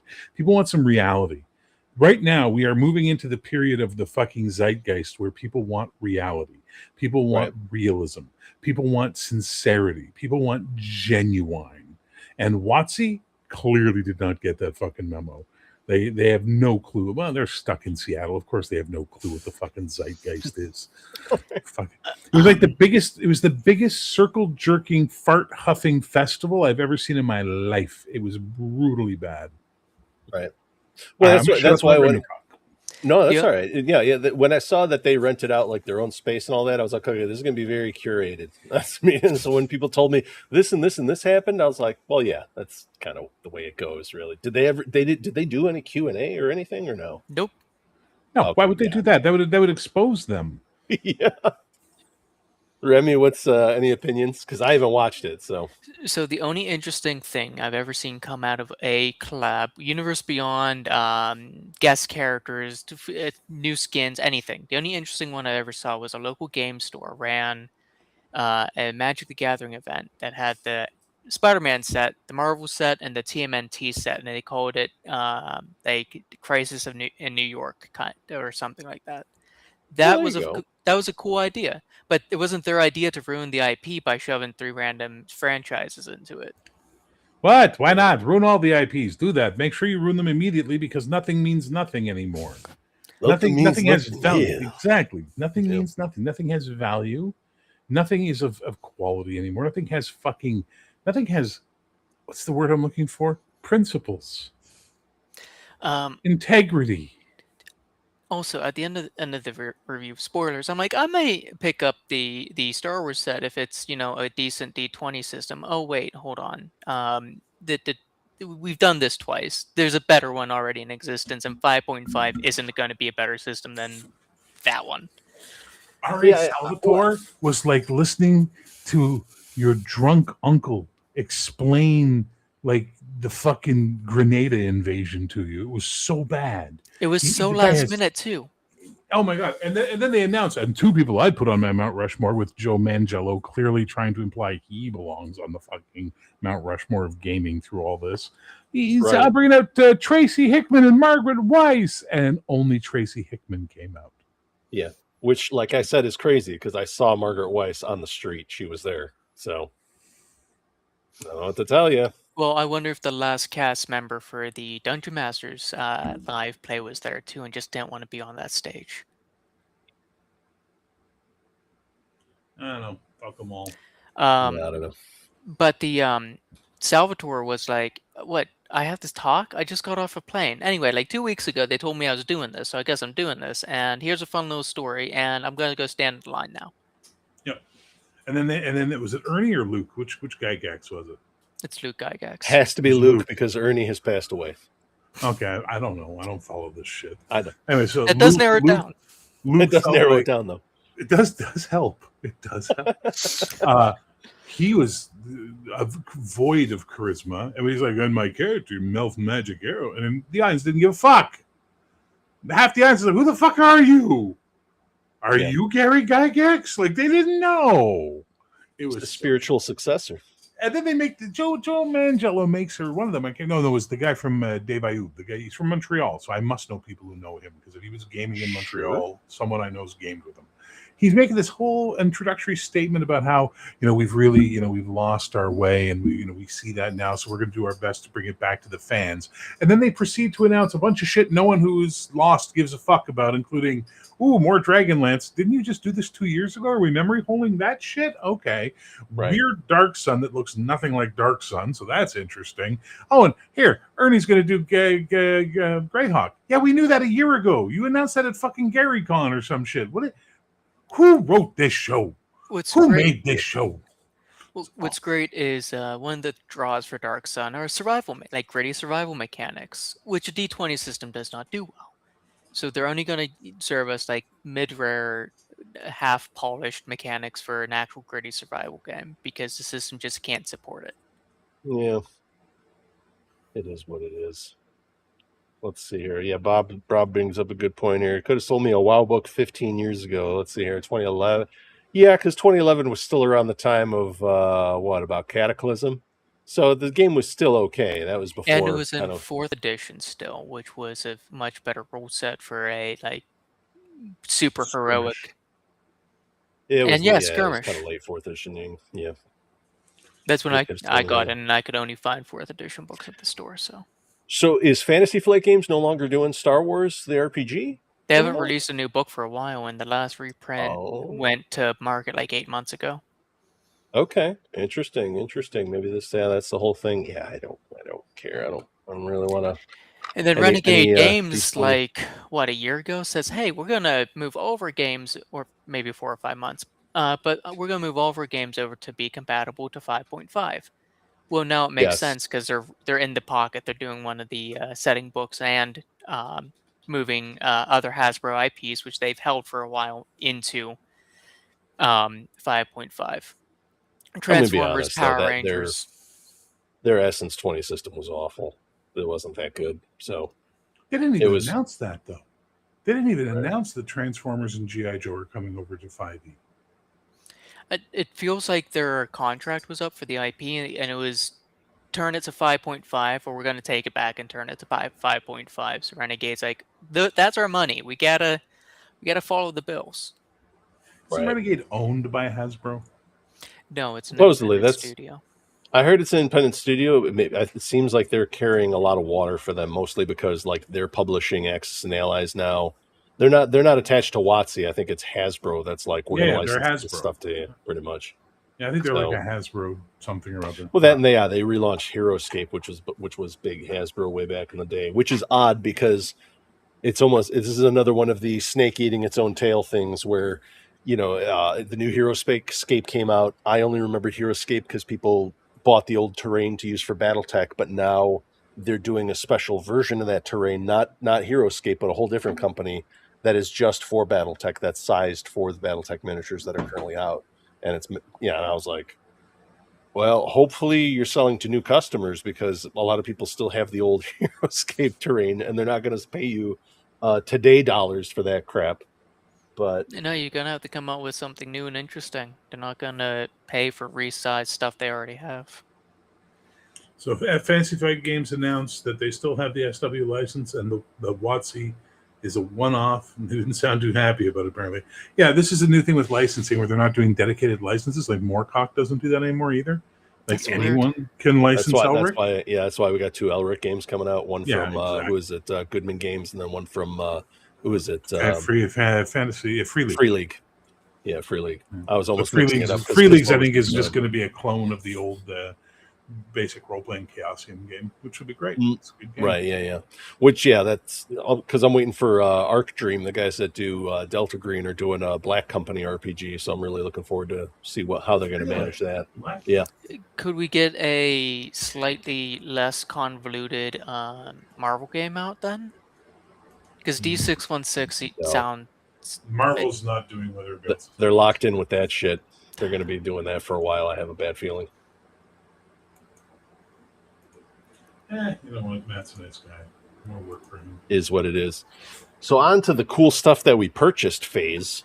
they actually made bigger versions of these canine dice, which is awesome. So I was like, I'm going to get the D20 so I can actually read it and use it, since most games work off a D20. But I like this because it kind of reminded me of the Arkenstone from The Hobbit. Look at how the light bounces off of it. Oh, so shiny and beautiful. So I had to buy one of those. How much would you think that would cost there, Bear? Big D20. Depending where I'm buying it, I'd say $10. Okay. Is it a gemstone? Is it special resin? What is it? Canine's glass that they use in medical lasers for their lenses. $25, $30. Yeah, the glass that isn't going to shatter the first time you roll it. Yeah. Bob, that note, well, yeah, I think we know about a heroic. May I show you Heroic 5e, which is the better game that I designed with passion and love. Yeah. But anyway, it's so much. It's going to be so much more. It's going to be so much easier to make new material for, because 5e is a very easy system to make new material for. Remy says this because he's anticipating making lots of material for it and he's finally setting up his publishing concern, so that's good. Hey, it's nice to be excited about things. It is. Purchases, now that we're talking about Chaosium. Oh my god, Game Master's Handbook for Pendragon, along with Noble's Handbook for Pendragon. Oh, is that the Player's Handbook? No, I think there's a Player's Handbook. No, it just might be the main book. The Noble's Handbook is the Noble's Handbook is more of the kind of domain play rules. Detailed look at the complex web of feudal titles and obligations, systems of justice and punishment in Arthur's Britain, new mechanics for ambitions for knights to aspire to, including Captain of Mercenaries, Courtier Knight, Daughter of Boudica, Queen's Knight. So adds all the birthright domain play type roles into it, while also adding more player options. Mm-hmm. Okay.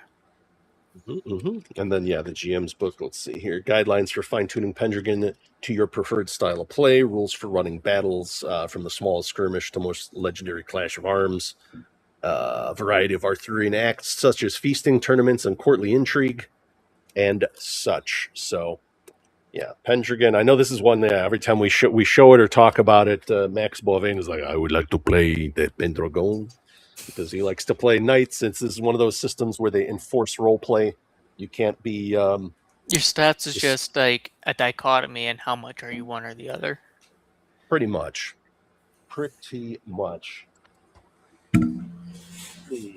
Maybe for you board game types out there, maybe a little less role playing. I saw that there was an expansion for Alte. If you haven't played it, if you like deck builders, I do like. I'm a big fan. Builders.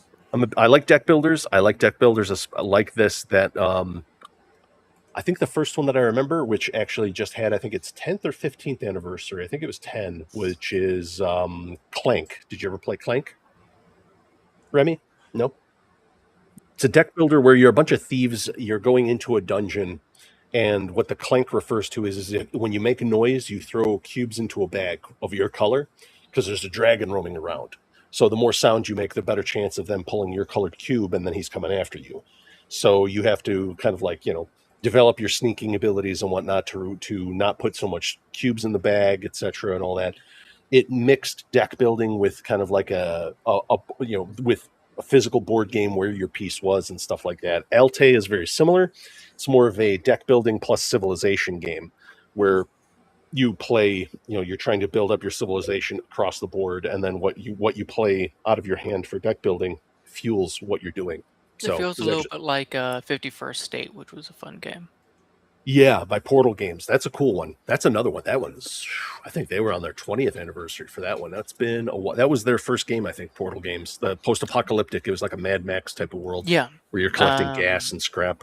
Yeah, I was playing there's like 4 main civilization rebuilders you play as, and I usually play the Appalachian ones because that's where it's from, and they're not easy because they hurt themselves as much as they help themselves. A bunch of drunk moonshiners just causing problems. Essentially. Let's see here. Match play games. Oh, these are the guys. What was this called? Is this here? Yeah, it is. Legends, the superhero role-playing game. So this was, these are the guys that very much, like Bear here, are both from Canada and also doing superhero games. So there you go. I came across them in the booth, but yeah, I saw it was a point buy thing. But they did the same thing where you have the different power levels. It was interesting though because they had their powers broken into tiers. It was very like it got granular to the point where I was like, I don't think I'd have fun building a character in this, like I did with Heroic 5e, and that's the thing. Like I'm not going to be here trying to say that Bear does everything perfect or that he's awesome or anything, but he did a good job on this. So no, Heroic 5e, building a character for that, yeah, much more enjoyable than Heroic non 5e. If you're tuning in tomorrow, what's up? Oh, what do they call their game? Legends, the superhero role-playing game. And if you focus in that right, it's my camera is probably too much of a potato that you can't get the QR code, but it is what it is. You tuning in tomorrow, I'm going to have Aries Marks, the designer of Roguelike, the TTRPG. This is a fun one because, like I was talking to Bear earlier in this stream about, you start off blank slate.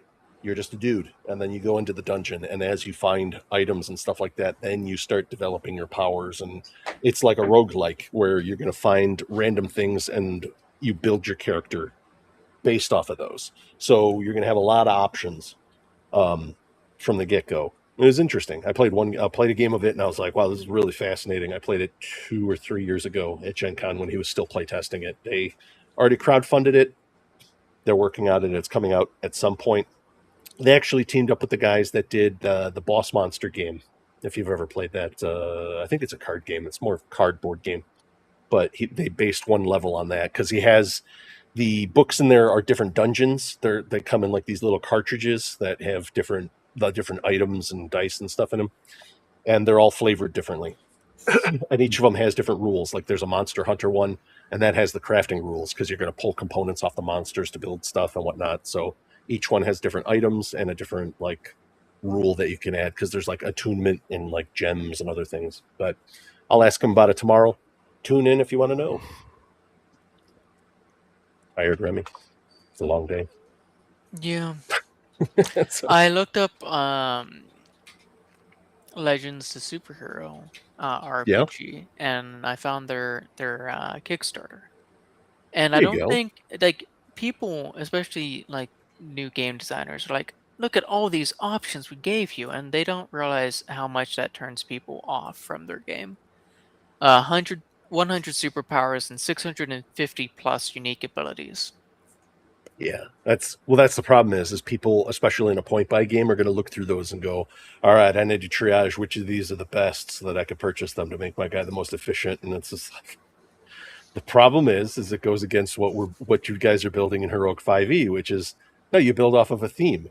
That's why there's no classes in it like in 5e. There's archetypes. What kind of guy do you want to be? Are you the guy that soaks the damage? Are you the guy that leads the team? Are you the guy that people talk to when they have problems to remain sane in a world against a guy who can jump in your dreams or can control shadows or do horrible things?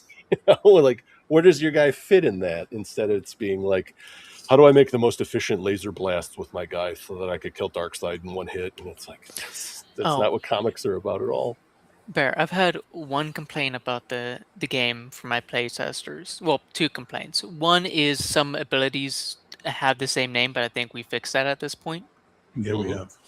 And the second one was, well, weather control says I can do things, but they don't really seem to it's more narrative. It doesn't have a direct mechanical benefit. And I was like, have you looked at the power stunt section? And they're like, there's a power stunt section. I was like, yeah, reading the PDF I handed you might be a good idea.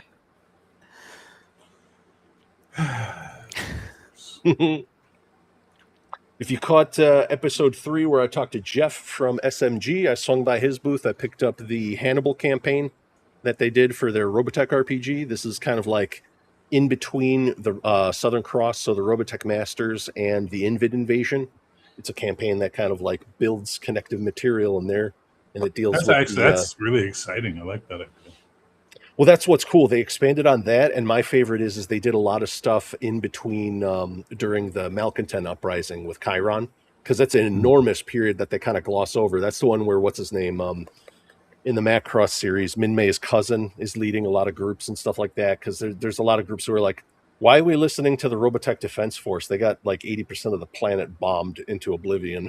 Yeah. So there's a lot of anti-government, anti-one world government stuff on top of Chiron's taking all of the Zentradi who are like, I don't want to be a factory worker. I'm a soldier. What should I do? And Chiron's like, hey, join me and you can kill as many people as you like.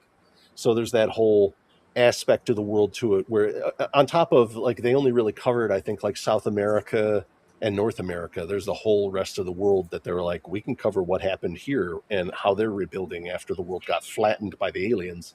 Nice. So yeah, they're doing some cool stuff they're investigating into. But yeah, I'm going to read through this because we should definitely play that at some point. It's interesting D6 system that doesn't go too wild. You like, I think you roll, like I said, maybe 7 dice tops for D6s. It doesn't go too crazy with the dice pools. Oh, I swung by the booth again and I got old Blackwell. There it is, Blackwell. Every time. I don't know what his name is, but his new sci-fi game Dropship. That's like his combat version, because he did what was the other one, Horde Wars, his D12 game. So this is the sci-fi version. It's a little bit more what's that video game that they're all playing now with Super Earth and they're fighting everybody. Come on, Remy. Video games. Helldivers. There you go. It's a little bit like Helldivers, but yeah, you can get vehicles and other cool stuff. You can loot alien technology. And this will probably be the game that I don't really do like big crazy campaign. I'll have it like on the back burner. This will be the one that I run if somebody can't show up. Then it's like, all right, you guys are going on a mission to kill stuff. You're going to be your dropship characters, and here we go. We're gonna go gun down some aliens and have a grand old time. One of my first longer campaigns was Fantasy Flight's End of the World. Not a good game for long campaigns. Now I run a few one shots in it. That's about it. Fortunately for that, I've only got their zombie apocalypse, which has been beaten to death. I kind of want. I wish I had either of the other two, the aliens or against the machines. But yeah, zombie apocalypse. There's also Ragnarok or Wrath of the Gods. Oh, Wrath of the God. Oh, there was 4. Good Yep. Lord. I kit bashed the zombie one to be one of the one shots I ran as a Escape the Park for Jurassic Park.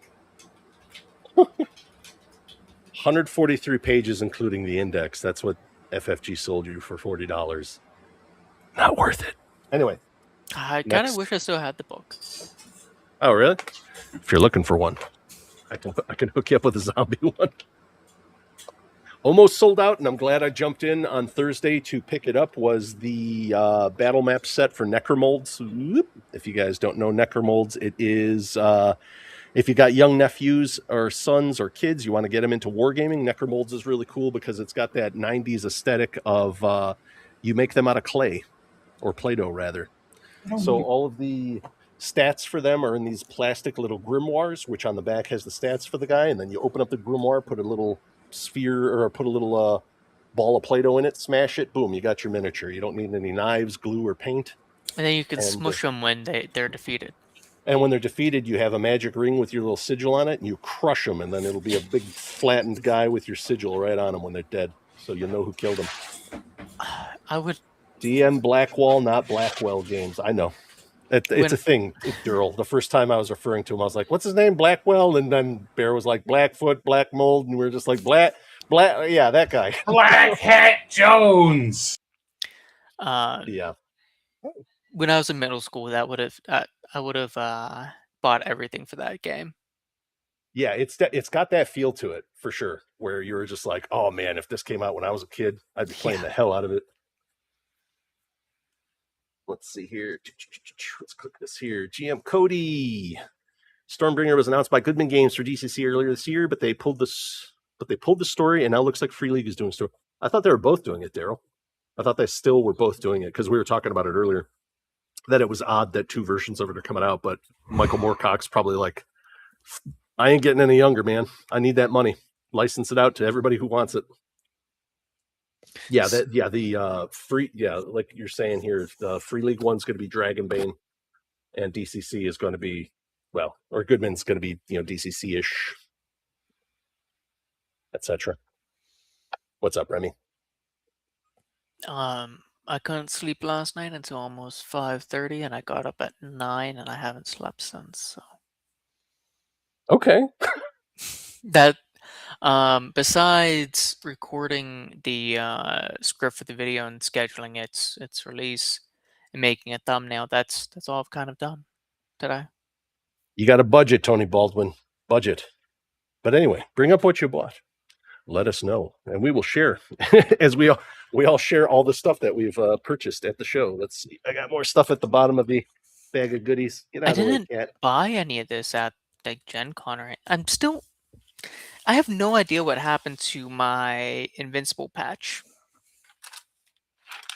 Oh, you bought just Invincible itself, right? Yeah, I went to the Kickstarter. Yeah, there you go. But I saw the patch when I was opening the box and that kind of disappeared. Like literally.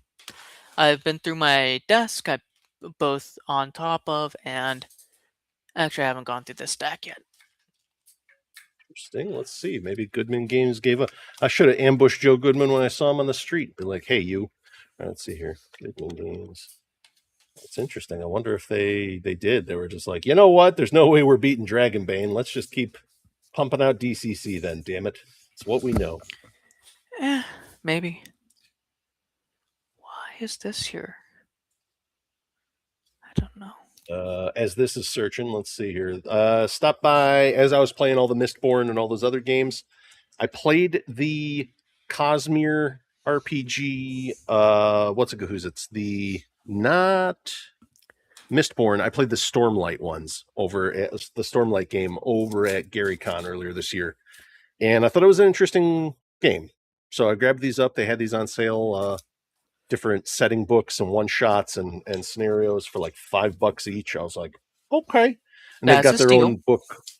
They've got their magazine called Chasm Fiend that looks a lot like, well, almost a lot like the Rifter. I was like, okay, cool. For $5, it gives you it covers the different Cosmere games and settings and their design philosophy and what they're going through. So I grabbed up a handful of these for $5 each to read through and get an idea of what we're doing. I'm still here. I'm just eating, so I turn my camera off. You're eating there, huh? Let's see. Gothic Touch, Archetypes, Conan, and Elric. Oh, yeah. 2023, 2022. I'm not seeing anything. Elric, Prior, Fiction, Gardner Fox, Road Designer's Diary. Gardner Fox? So I had a hunch. All the stuff I've been looking for from my Invincible backer kit have been in the starter set box with all the starter set stuff. So, Turtles Unmatched, my brother played that, and he was this close to buying it. It's just he's tight on room. He lives in a condo with way too many people because he's got a big old family. So it's like, but yeah, that Turtles Unmatched, he was loving it because that's a co-op one. And he was playing Leonardo, and he was like, this is amazing. He had a great time with it. Loads of dice related RPG stuff. Palladium Turtles core book. He got that, I think, from backing it for the Kickstarter or whatever, because that was like one of our first systems. Speaking of Invincible, they have their own like solo RPG rules, and then Fallout came out with a solo book, and they're like, I'm not one to release solo game, but at the same time, there are some like world building tools in those sections that really could be useful. Yeah. Oh yeah, for sure. Yeah, there's a lot of random generator stuff in solo RPGs that you could just cannibalize.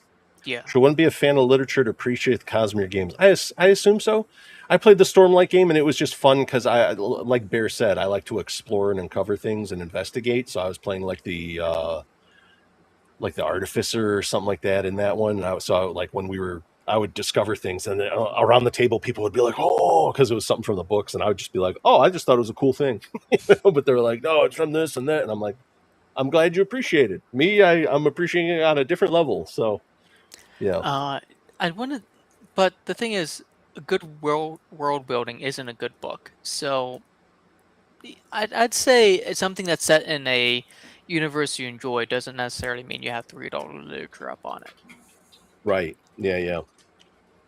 Like, I honestly don't know if I will get around to reading Sanderson's. Is it Mistborn, the one with the magic metals? Mistborn's the one with the magic metals, yeah. I may get around to reading Mistborn eventually. No telling if I'm going to like it, but that magic design philosophy is going to stick with me for a while. Yeah, it was kind of cool the way that it worked out. I really liked how it worked in that game too, because the metals were kind of paired. Yeah. So it was like tin and brass were together, and you could use them to charge up the other. There was a cool interplay with it, but well, if you mix copper and tin, you get brass, so that makes sense. Like Mhm. if you know your alloys in real life, the magic system even makes even more sense on which two are paired. Yeah, and then there was like the black, and there was like some kind of super alloy that you could only know if you mastered the training or something like that. You could occasionally get it, but you got, Was once you that got your training really universe's high, like star metal, adamantium, whatever? it was something like that. It was pretty much like wild. It could count as anything. So Yeah. like once you got that, you were really versatile at doing that stuff here.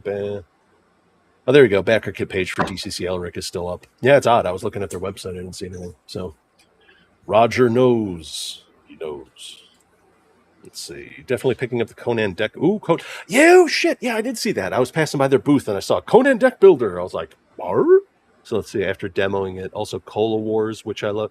Yep, Tony. I swear to God, you were probably in a game with my brother. You would see him too. He had like a crazy mohawk and all that stuff. You'd recognize him if you saw him, because he also played Cola Wars. He was telling me about that after when we were doing our decompress talk about our favorite games. He said Cola Wars was really cool. What is Cola Wars? It was pretty much a board game that was set in the early 80s when Coca-Cola and Pepsi were going at it to try to have the most market share for soda vending. So you had to do a lot of marketing and translation and other stuff and hiring executives. It's this big advanced board game. But from the way he described it, I was like, okay, that's interesting. I've played things that are similar. Let's see. Have you ever played Steampunk Rally? Mm-mm. It's Any an good? older game. Yes, it's a give me a second. Essentially, it's a contraption builder where some pieces of the contraption will burn themselves in order to make more movement, and it's a racing game. But you generate dice, you roll dice, and then you use the pips to fuel abilities on other parts of your engine. They either get more dice or generate movement or other cards or whatever else. The whole point is to first person cross the finish line, game's over. Then whoever at the end of the round is the furthest across the finish line wins. Chip. It's a really fun game. You essentially play as inventors, and each one has two pieces to help kickstart your contraption. And if you ever lose one of those two pieces, then it's game over. Okay, so according to the link which Roger sent me here, it's showing Goodman Games is doing the classic era of Elric, DCC RPG, and 5e. It shows they're doing two versions. So yeah, I'm assuming then it's going to be like how they did the classic books like Barrier Peaks and whatnot. They did the hardcover that had rules for both systems combined. I think it's fascinating that they're making the most unwoke setting for probably the most woke version of D&D ever, 5.5, right? Like, I mean, Right. that's just ironic in my brain. Like, really? Are you going to talk about the slave organ choir? Are you going to talk about some of the shit the Melnibonians got up to? Like, what are you going to do with this? Like, how do you do this without offending everyone? Right. Well, that was the thing. Yeah, like I never read the books for it, but I was reading through the. I've got the nice big art, expanded art, like the oversized ones that Titan Comics did, and it's like, yeah, they treat their slaves like they're like livestock. They'll eat them as delicacies and stuff like that, and it's just like, I don't think Eat they're them going to as cover delicacies is wild, actually. Yeah, there's a reason why everybody in the Young Kingdoms wants to kill the Melnibonians or Melnibonians or whatever they are. Well, they're very much like kind of like what the what was it? Not the Targaryens, but who were they? The Valyrians were the way they were described, because George R. R. Martin pretty much stole everything. Oh, what? George R. R. Martin stole yet another thing? No. Yeah. Well, I mean, no, he totally created the plateau of Leng and then put it in there. Yeah. No, he didn't steal. He was inspired. Yeah, it's an homage. Tony, I also played Exactly. the Cyberpunk co-op deck builder. I was the nomad in that. It was a fun time. Let's see what else we got. Oh, we talk a lot about Lancer and all the BattleTech games. I grabbed up Salvage Union because the guy brought up Lancer and was like, it's too much of just playing BattleTech. And he's like, I wanted more of a theater of the mind focused game. And I was like, okay. And we talked for like a good 10 to 15 minutes about it because I was like, cool, talk to me. I played about three campaigns of Lancer. My team really likes it.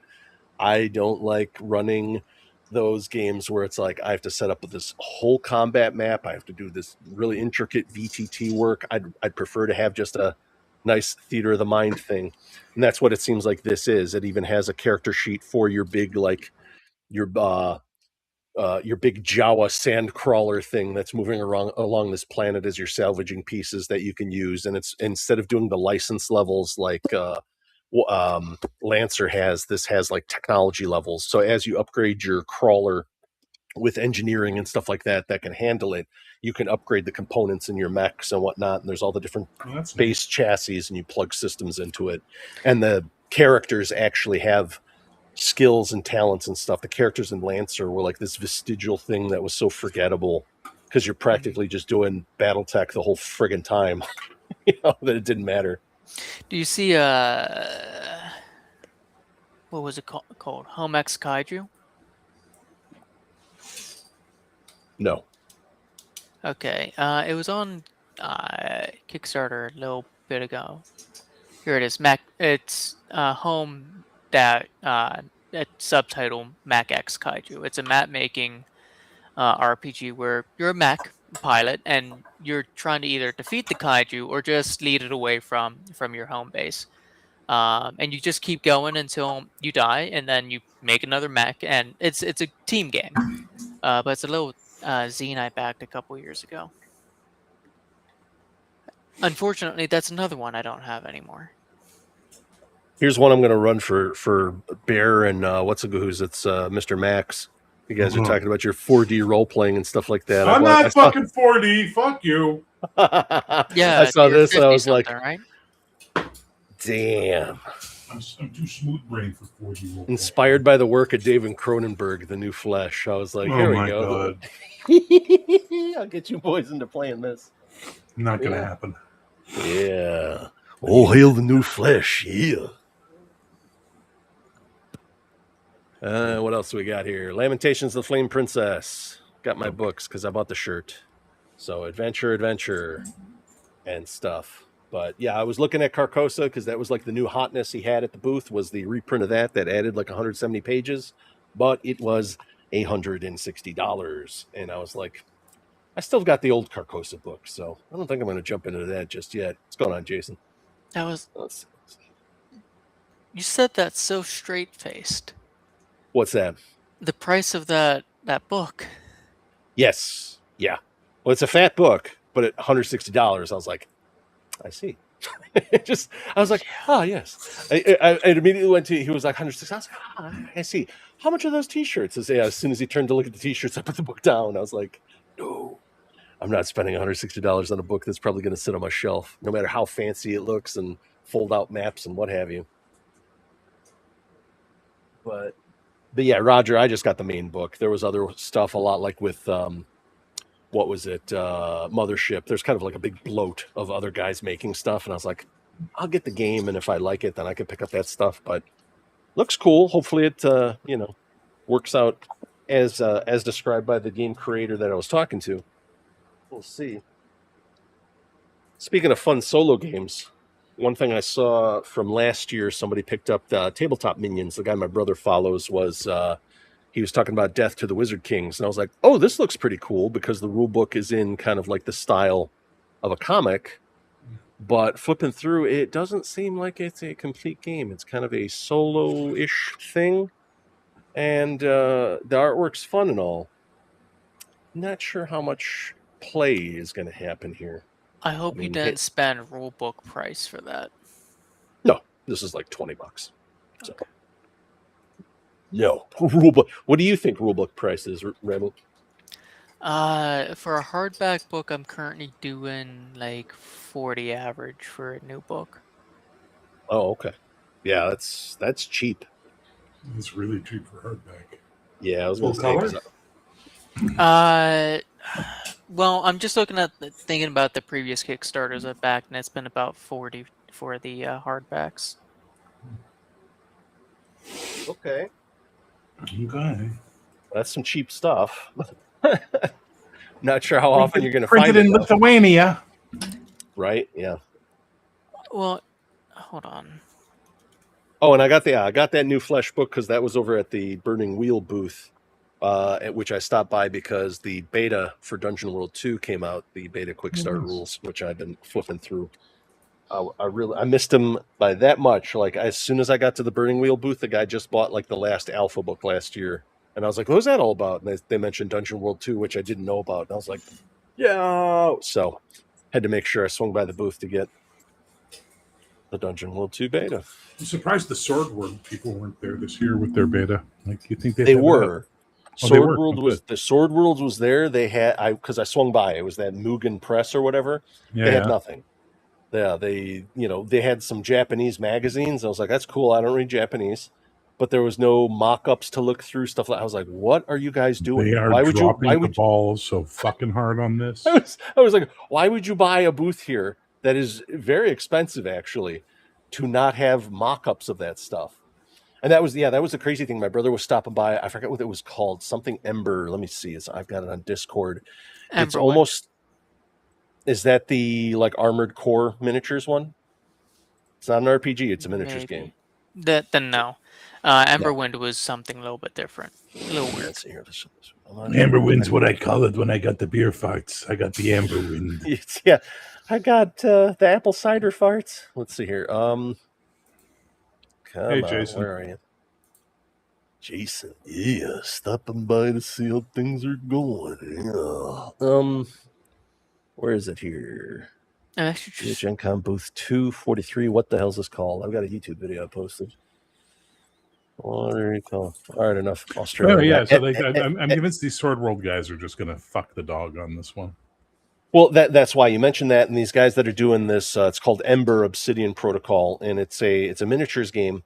But the way it works is they have the magnets inside the thing, and you put it together almost like a Gundam model, and then you can snap the pieces together because they're held together with magnets. So it has like that Armored Core kind of effect where it's like, okay, you could have like tank tread legs or replace it with this, snap on armor plates and all that stuff. And I showed it to my brother. I was like, yeah, they're gonna have a booth there, and he's like, I don't think they're gonna have any product. And he was messaging me.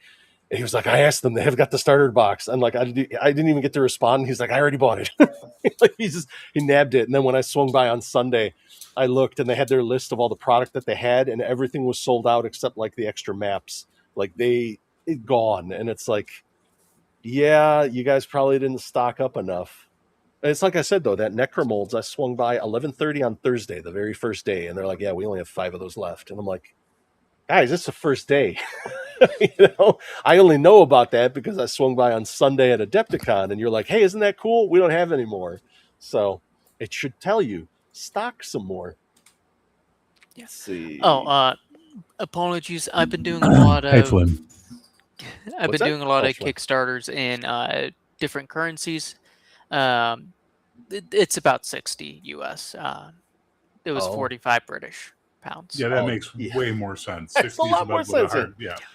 $40 for hardcover. My apologies. £40 sterling. Well, that's why anytime I see anything that's not the old dollar sign, I'm like, I might wait for this to see it on a shelf instead of ordering. Mostly because shipping's a pain in the ass. Shipping actually hasn't been too bad. It's Paleo Games. I've had a few things shipped from them, but it's not too bad price wise. Paleo Games, what do they do? They do. So it's a paleo. They throw rocks at you because they're all in the Paleolithic era. It's a paleo artist, or like 2 paleo artists and a couple paleontologists that are a bunch of nerds. So they make gaming supplements for different systems. Dr. Drolin's Dictionary of Dinosaurs. Yep, that's the one on my shelf. Judging you. Yeah, cats. What are you gonna do? Yeah, they judge. They judge. I judge no. They're So very Dungeon judgy. World 2, I'm trying to see if there was any other things I purchased. I know Roger loves doing this on his show. They always do the gentlemen, it is time to share our Pokemons. They show off exactly What everything did you they buy purchased. this week? And it's half the damn segment. They love buying. They got, hey, if you got money, spend it. What's this here? Oh, $10 Not trying off the Peyton to pick. poke at Throw that Roger out. here, but like I came for the topic on the title, and we're 40 minutes in, and we're still showing the mail call. Don't be jealous. It's not good color. Don't be jealous. He's got people watching his Pokemons. All right, he shows. Well, Sometimes I learn like, about stuff. so A lot of hard the time, is- though, it's OSR stuff, and I'm like, hanging his head in shame. kill me now. Sorry, buddy. Kill me now. It's OSR stuff. Oh dear God, the OSR can lick me. I'm so tired of the OSR. Yeah, I got the same way with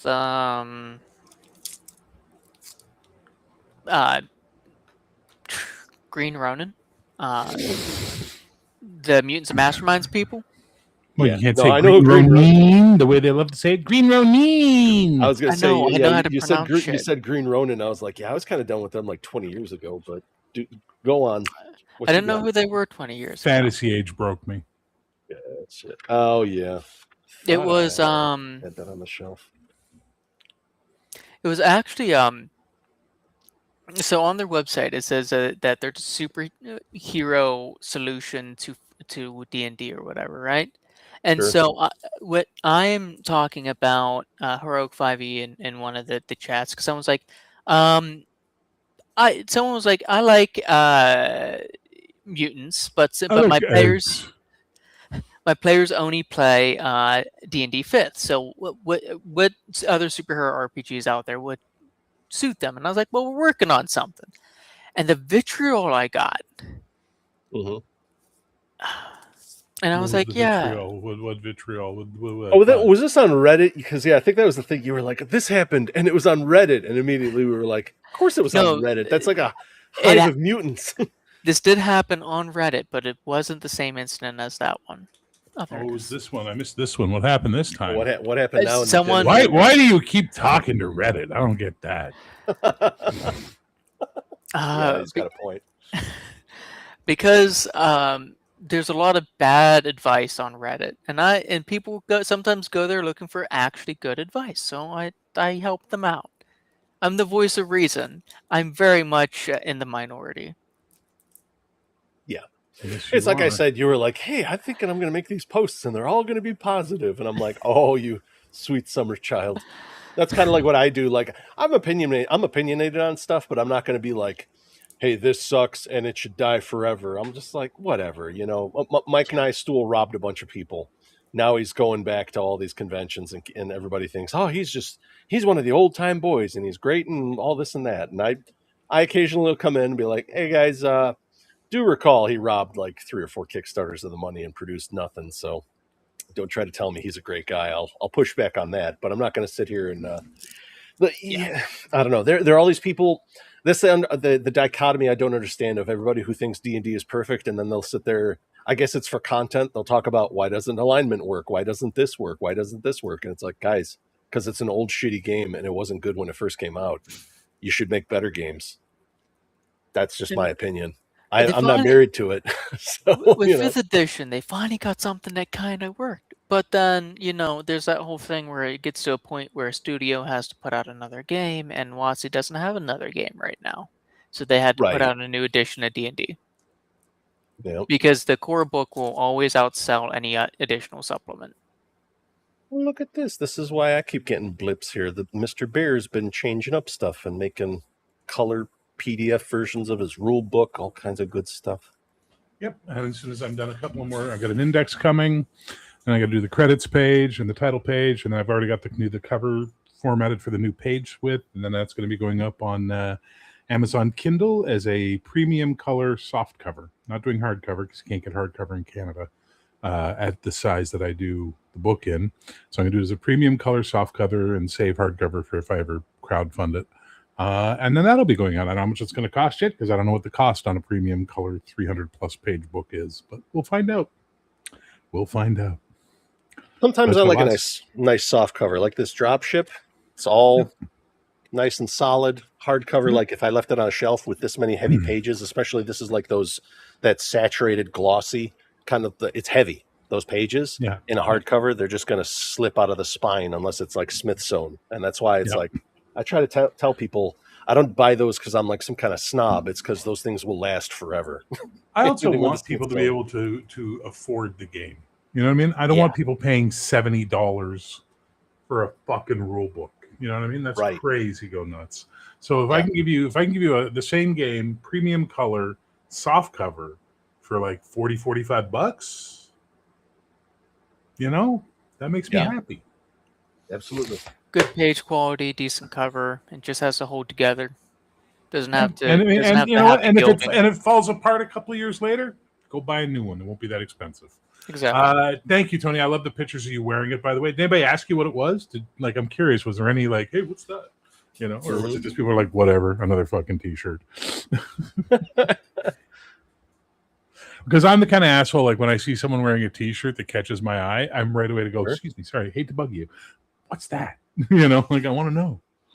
I used to do that with hats because there was a You are place. such a one-note monkey, but I keep going. There was a place down here that did like they did the 3 crosses as a monster symbol. They did the Starbucks siren, but she was like death and decay. Like they just took a bunch of different logos and then made them different. Okay. Like weird. And so I'd be walking up like, what's on your, oh, that's interesting.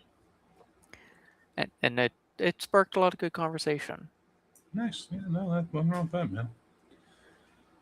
But yeah, well, I'm glad there were a couple of questions. Hopefully, you know, you said, hey, go check this out. And it's awesome. For And sure, spend for money sure. and give him life. I mean, I was itching to play, but yeah, man, I got home and I was dead to the world. No, totally. We So, understood, and that's why we yeah. planned for it, right? The sucky part was the Thursday night game got canceled because of that fucking thunderstorm and the tornado warnings. Because we were about to start, and then Thruxus lost power, so we waited and then said, "Fuck it, all right, we're done." Yeah, then the Saturday game, yeah. Devil's Night broke out in the middle of rural Ohio for Thruxus. Yeah. Yeah. Anyway, do you got any last minute questions here? Because we're a little past the 2-hour mark. Probably stick a pin in this because I think we're kind of done with Gen Con talk. Any questions you guys had about Gen Con specifically? I might have came across anything. I'm not sure if you guys were looking for any info from stuff that happened at Gen Con specifically. Me, no. No. Okay. Yeah. I don't care. I might go one year just to say I went and that's it, but it's such Right. an expensive outing. I'm like, I don't even think I want to do it. Yeah. Well, that's why like I had to cancel Origins just because it's like I'd go by myself and it's like, yeah, it's a lot easier if you can split it. And that's why like Gamehole and Gary Con are a little easier. I split that like 3 or 4 ways depending on how many people show up. So No. And those are a lot more gaming. This I go to, I admit it's because it's a trade show. So that's why when like OSR people or whatever who are like, why would you ever go there? And it's like, well, you don't need to go there because you could go to one of these broom closet cons and all of the writers for your stuff are there. So your needs are met. Whereas like us is really fun. BroomiCon is a really good con. yeah. Toilet Con is so awesome when it's just in the men's room of the Hilton. Oh my god. It's nothing like Storage Room Con. That's the best. But his favorite still BearCon. Yeah. BearCon is be awesome. Welcome to BearCon, fag. And that's how it works. Yeah, entirely non sequitur. We'll see you next year at CNYCon, Roger. Just give you a little punch there, a little push, a little push. Roger, if I'm still in the East by the time it comes around and I have actual money, I plan to come this time, but I don't know if I'll be able to. We'll see. Yeah. Yeah, I was going to Amtrak over there, but Dan, the final arbiter, he lives up in Elgin, so we could actually drive out there. And it was funny because he mentioned the only reason he didn't drive out there is because his wife would constantly be stopping along the trip.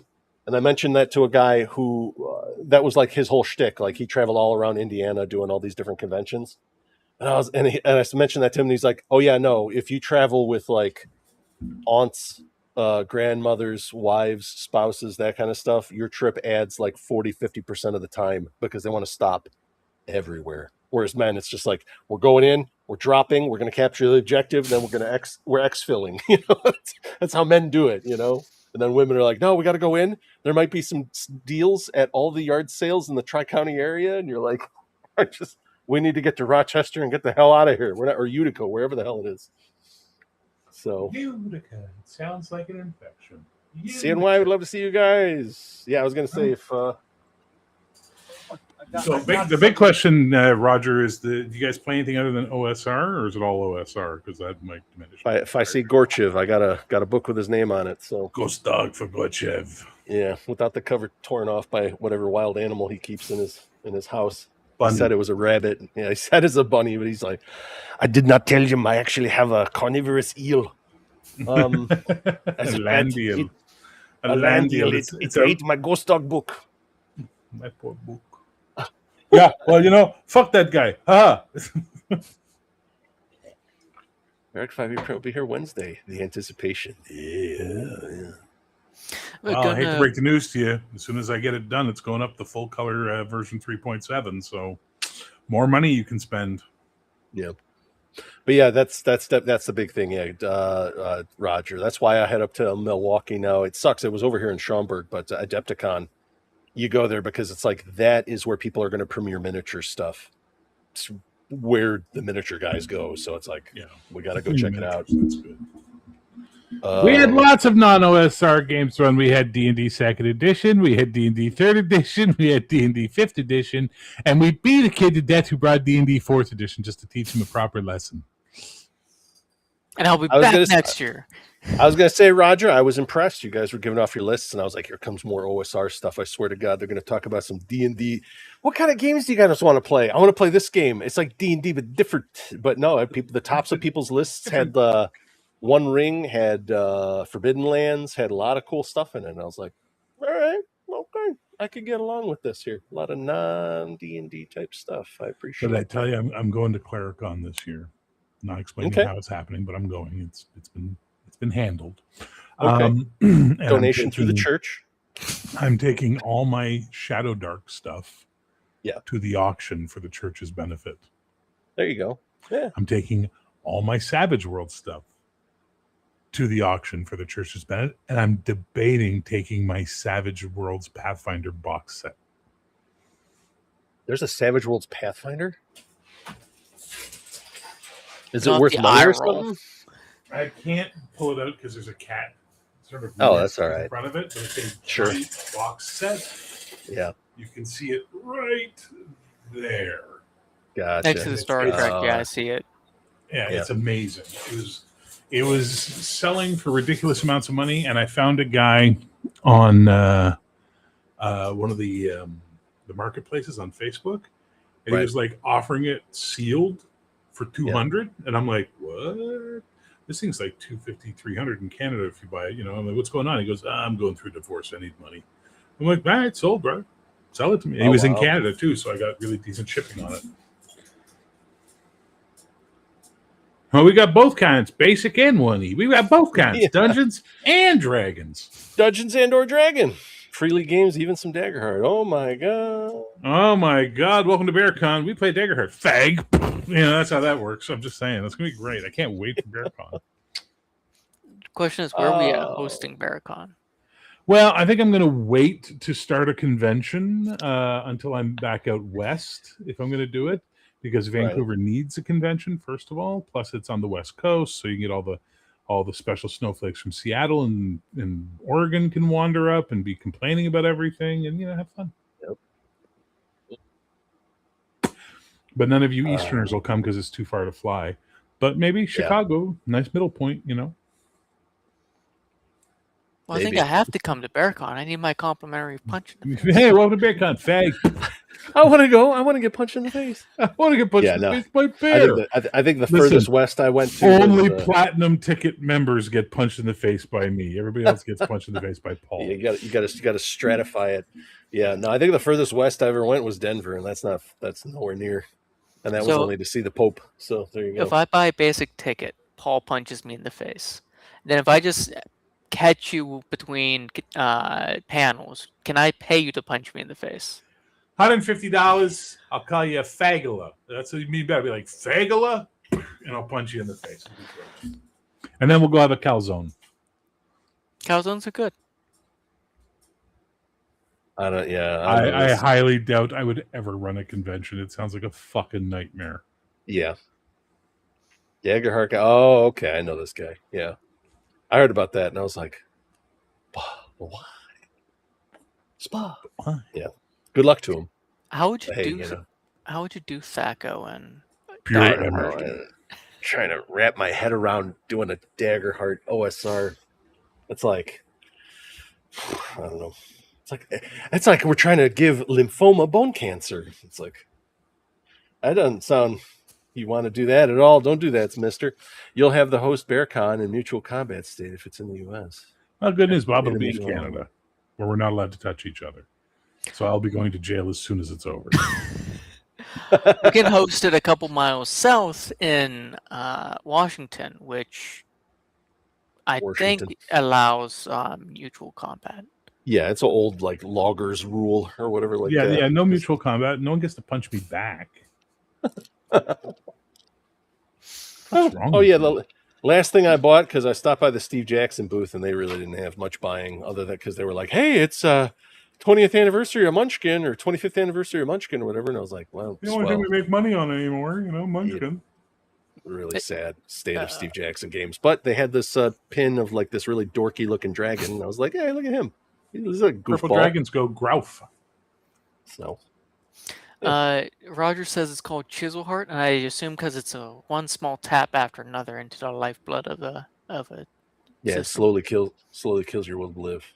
Yeah. No, yeah, that was the thing. I was okay with Daggerheart, and then I played again where they went with like the strict rules of the book in Daggerheart at this past EggCon, and that free flowing initiative, and the whole pedaling. You're pretty much pedaling a bike. Every time, everything you're doing, you have to roll the dice. You have to roll the dice because if you're not doing that, you're not generating the meta currency. And if you're not generating the meta currency, you can't pay for your abilities and blah, blah, blah, blah, blah. And it was like, it very much played like a game where it was like the kind I hate to run, where I'm like, make a perception check, make one, and then you'll notice things for the whole scene. I'm not going to make you roll 7 perception checks just to roll the dice. That awful role playing. Anyway, but yeah, no, it's not my jam, unfortunately. Just the way it goes. Well, guys, yeah, it's almost 15 after 2 hours. We covered most of what we could about Gen Con. If we want to carry on the conversation, I saw Cody in there earlier. Does he want to talk about the Wizards of Shadowland City Noir? Shadow City. I know. I mess with him like that. Wizards of Shadow City. Let's see here. Oh, and we had some Mothership and RuneQuest I could play. That's the thing. My AD&D guy on Sundays, he's always like, "What? So when are you going to run us in RuneQuest?" And he keeps asking it. I'm like, "You really are stuck on this RuneQuest thing, huh?" And I think it's just he's never played a good game of it, and he really wants to play RuneQuest. I'm all about it. I like the idea that your character is actually attached to something. There's no murder hobos. You have to come home for the harvest, or your family will starve. That kind of stuff. That works for me. I don't like the whole, traveling around with 9 million gold pieces, and you're like, "Yeah, this is my stuff. Nobody touches it." It's like I don't know. D&D's. That's why we don't talk about it on this channel. It brings a darkness out, and I don't like it.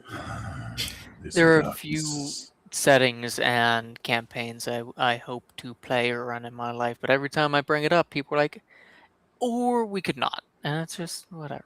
Well, like which one? Darkness. I think Colonel The Dungeons of Drakenheim was a very fun live play to watch, and I've always wanted to be a player in one. And every time I go to be a player in one, it dies. So I try to run one, and didn't get enough interest. So, yeah, there are a couple others, but that's a big one. We got time, and if you got the passion, we will play it.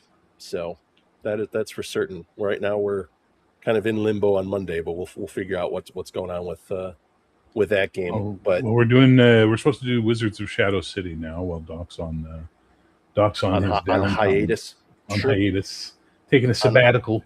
Hiatus. Okay, cool. Stabbed in the liver with that one. But yeah, I want to put a pin in this while we're all done talking about the Gen Con topic. But yeah, if Cody, if you're still out there and you want to talk Wizards of Shadow City, we should jump in and talk about it. But for now, over here, we're going to bid you farewell. Tune in tomorrow. I'm going to have Aries, the designer for Roguelike, and yeah, we're going to see how his Gen Con went and how things are going, developing all the subsystems for his game. It's definitely expanded well beyond since I first played it.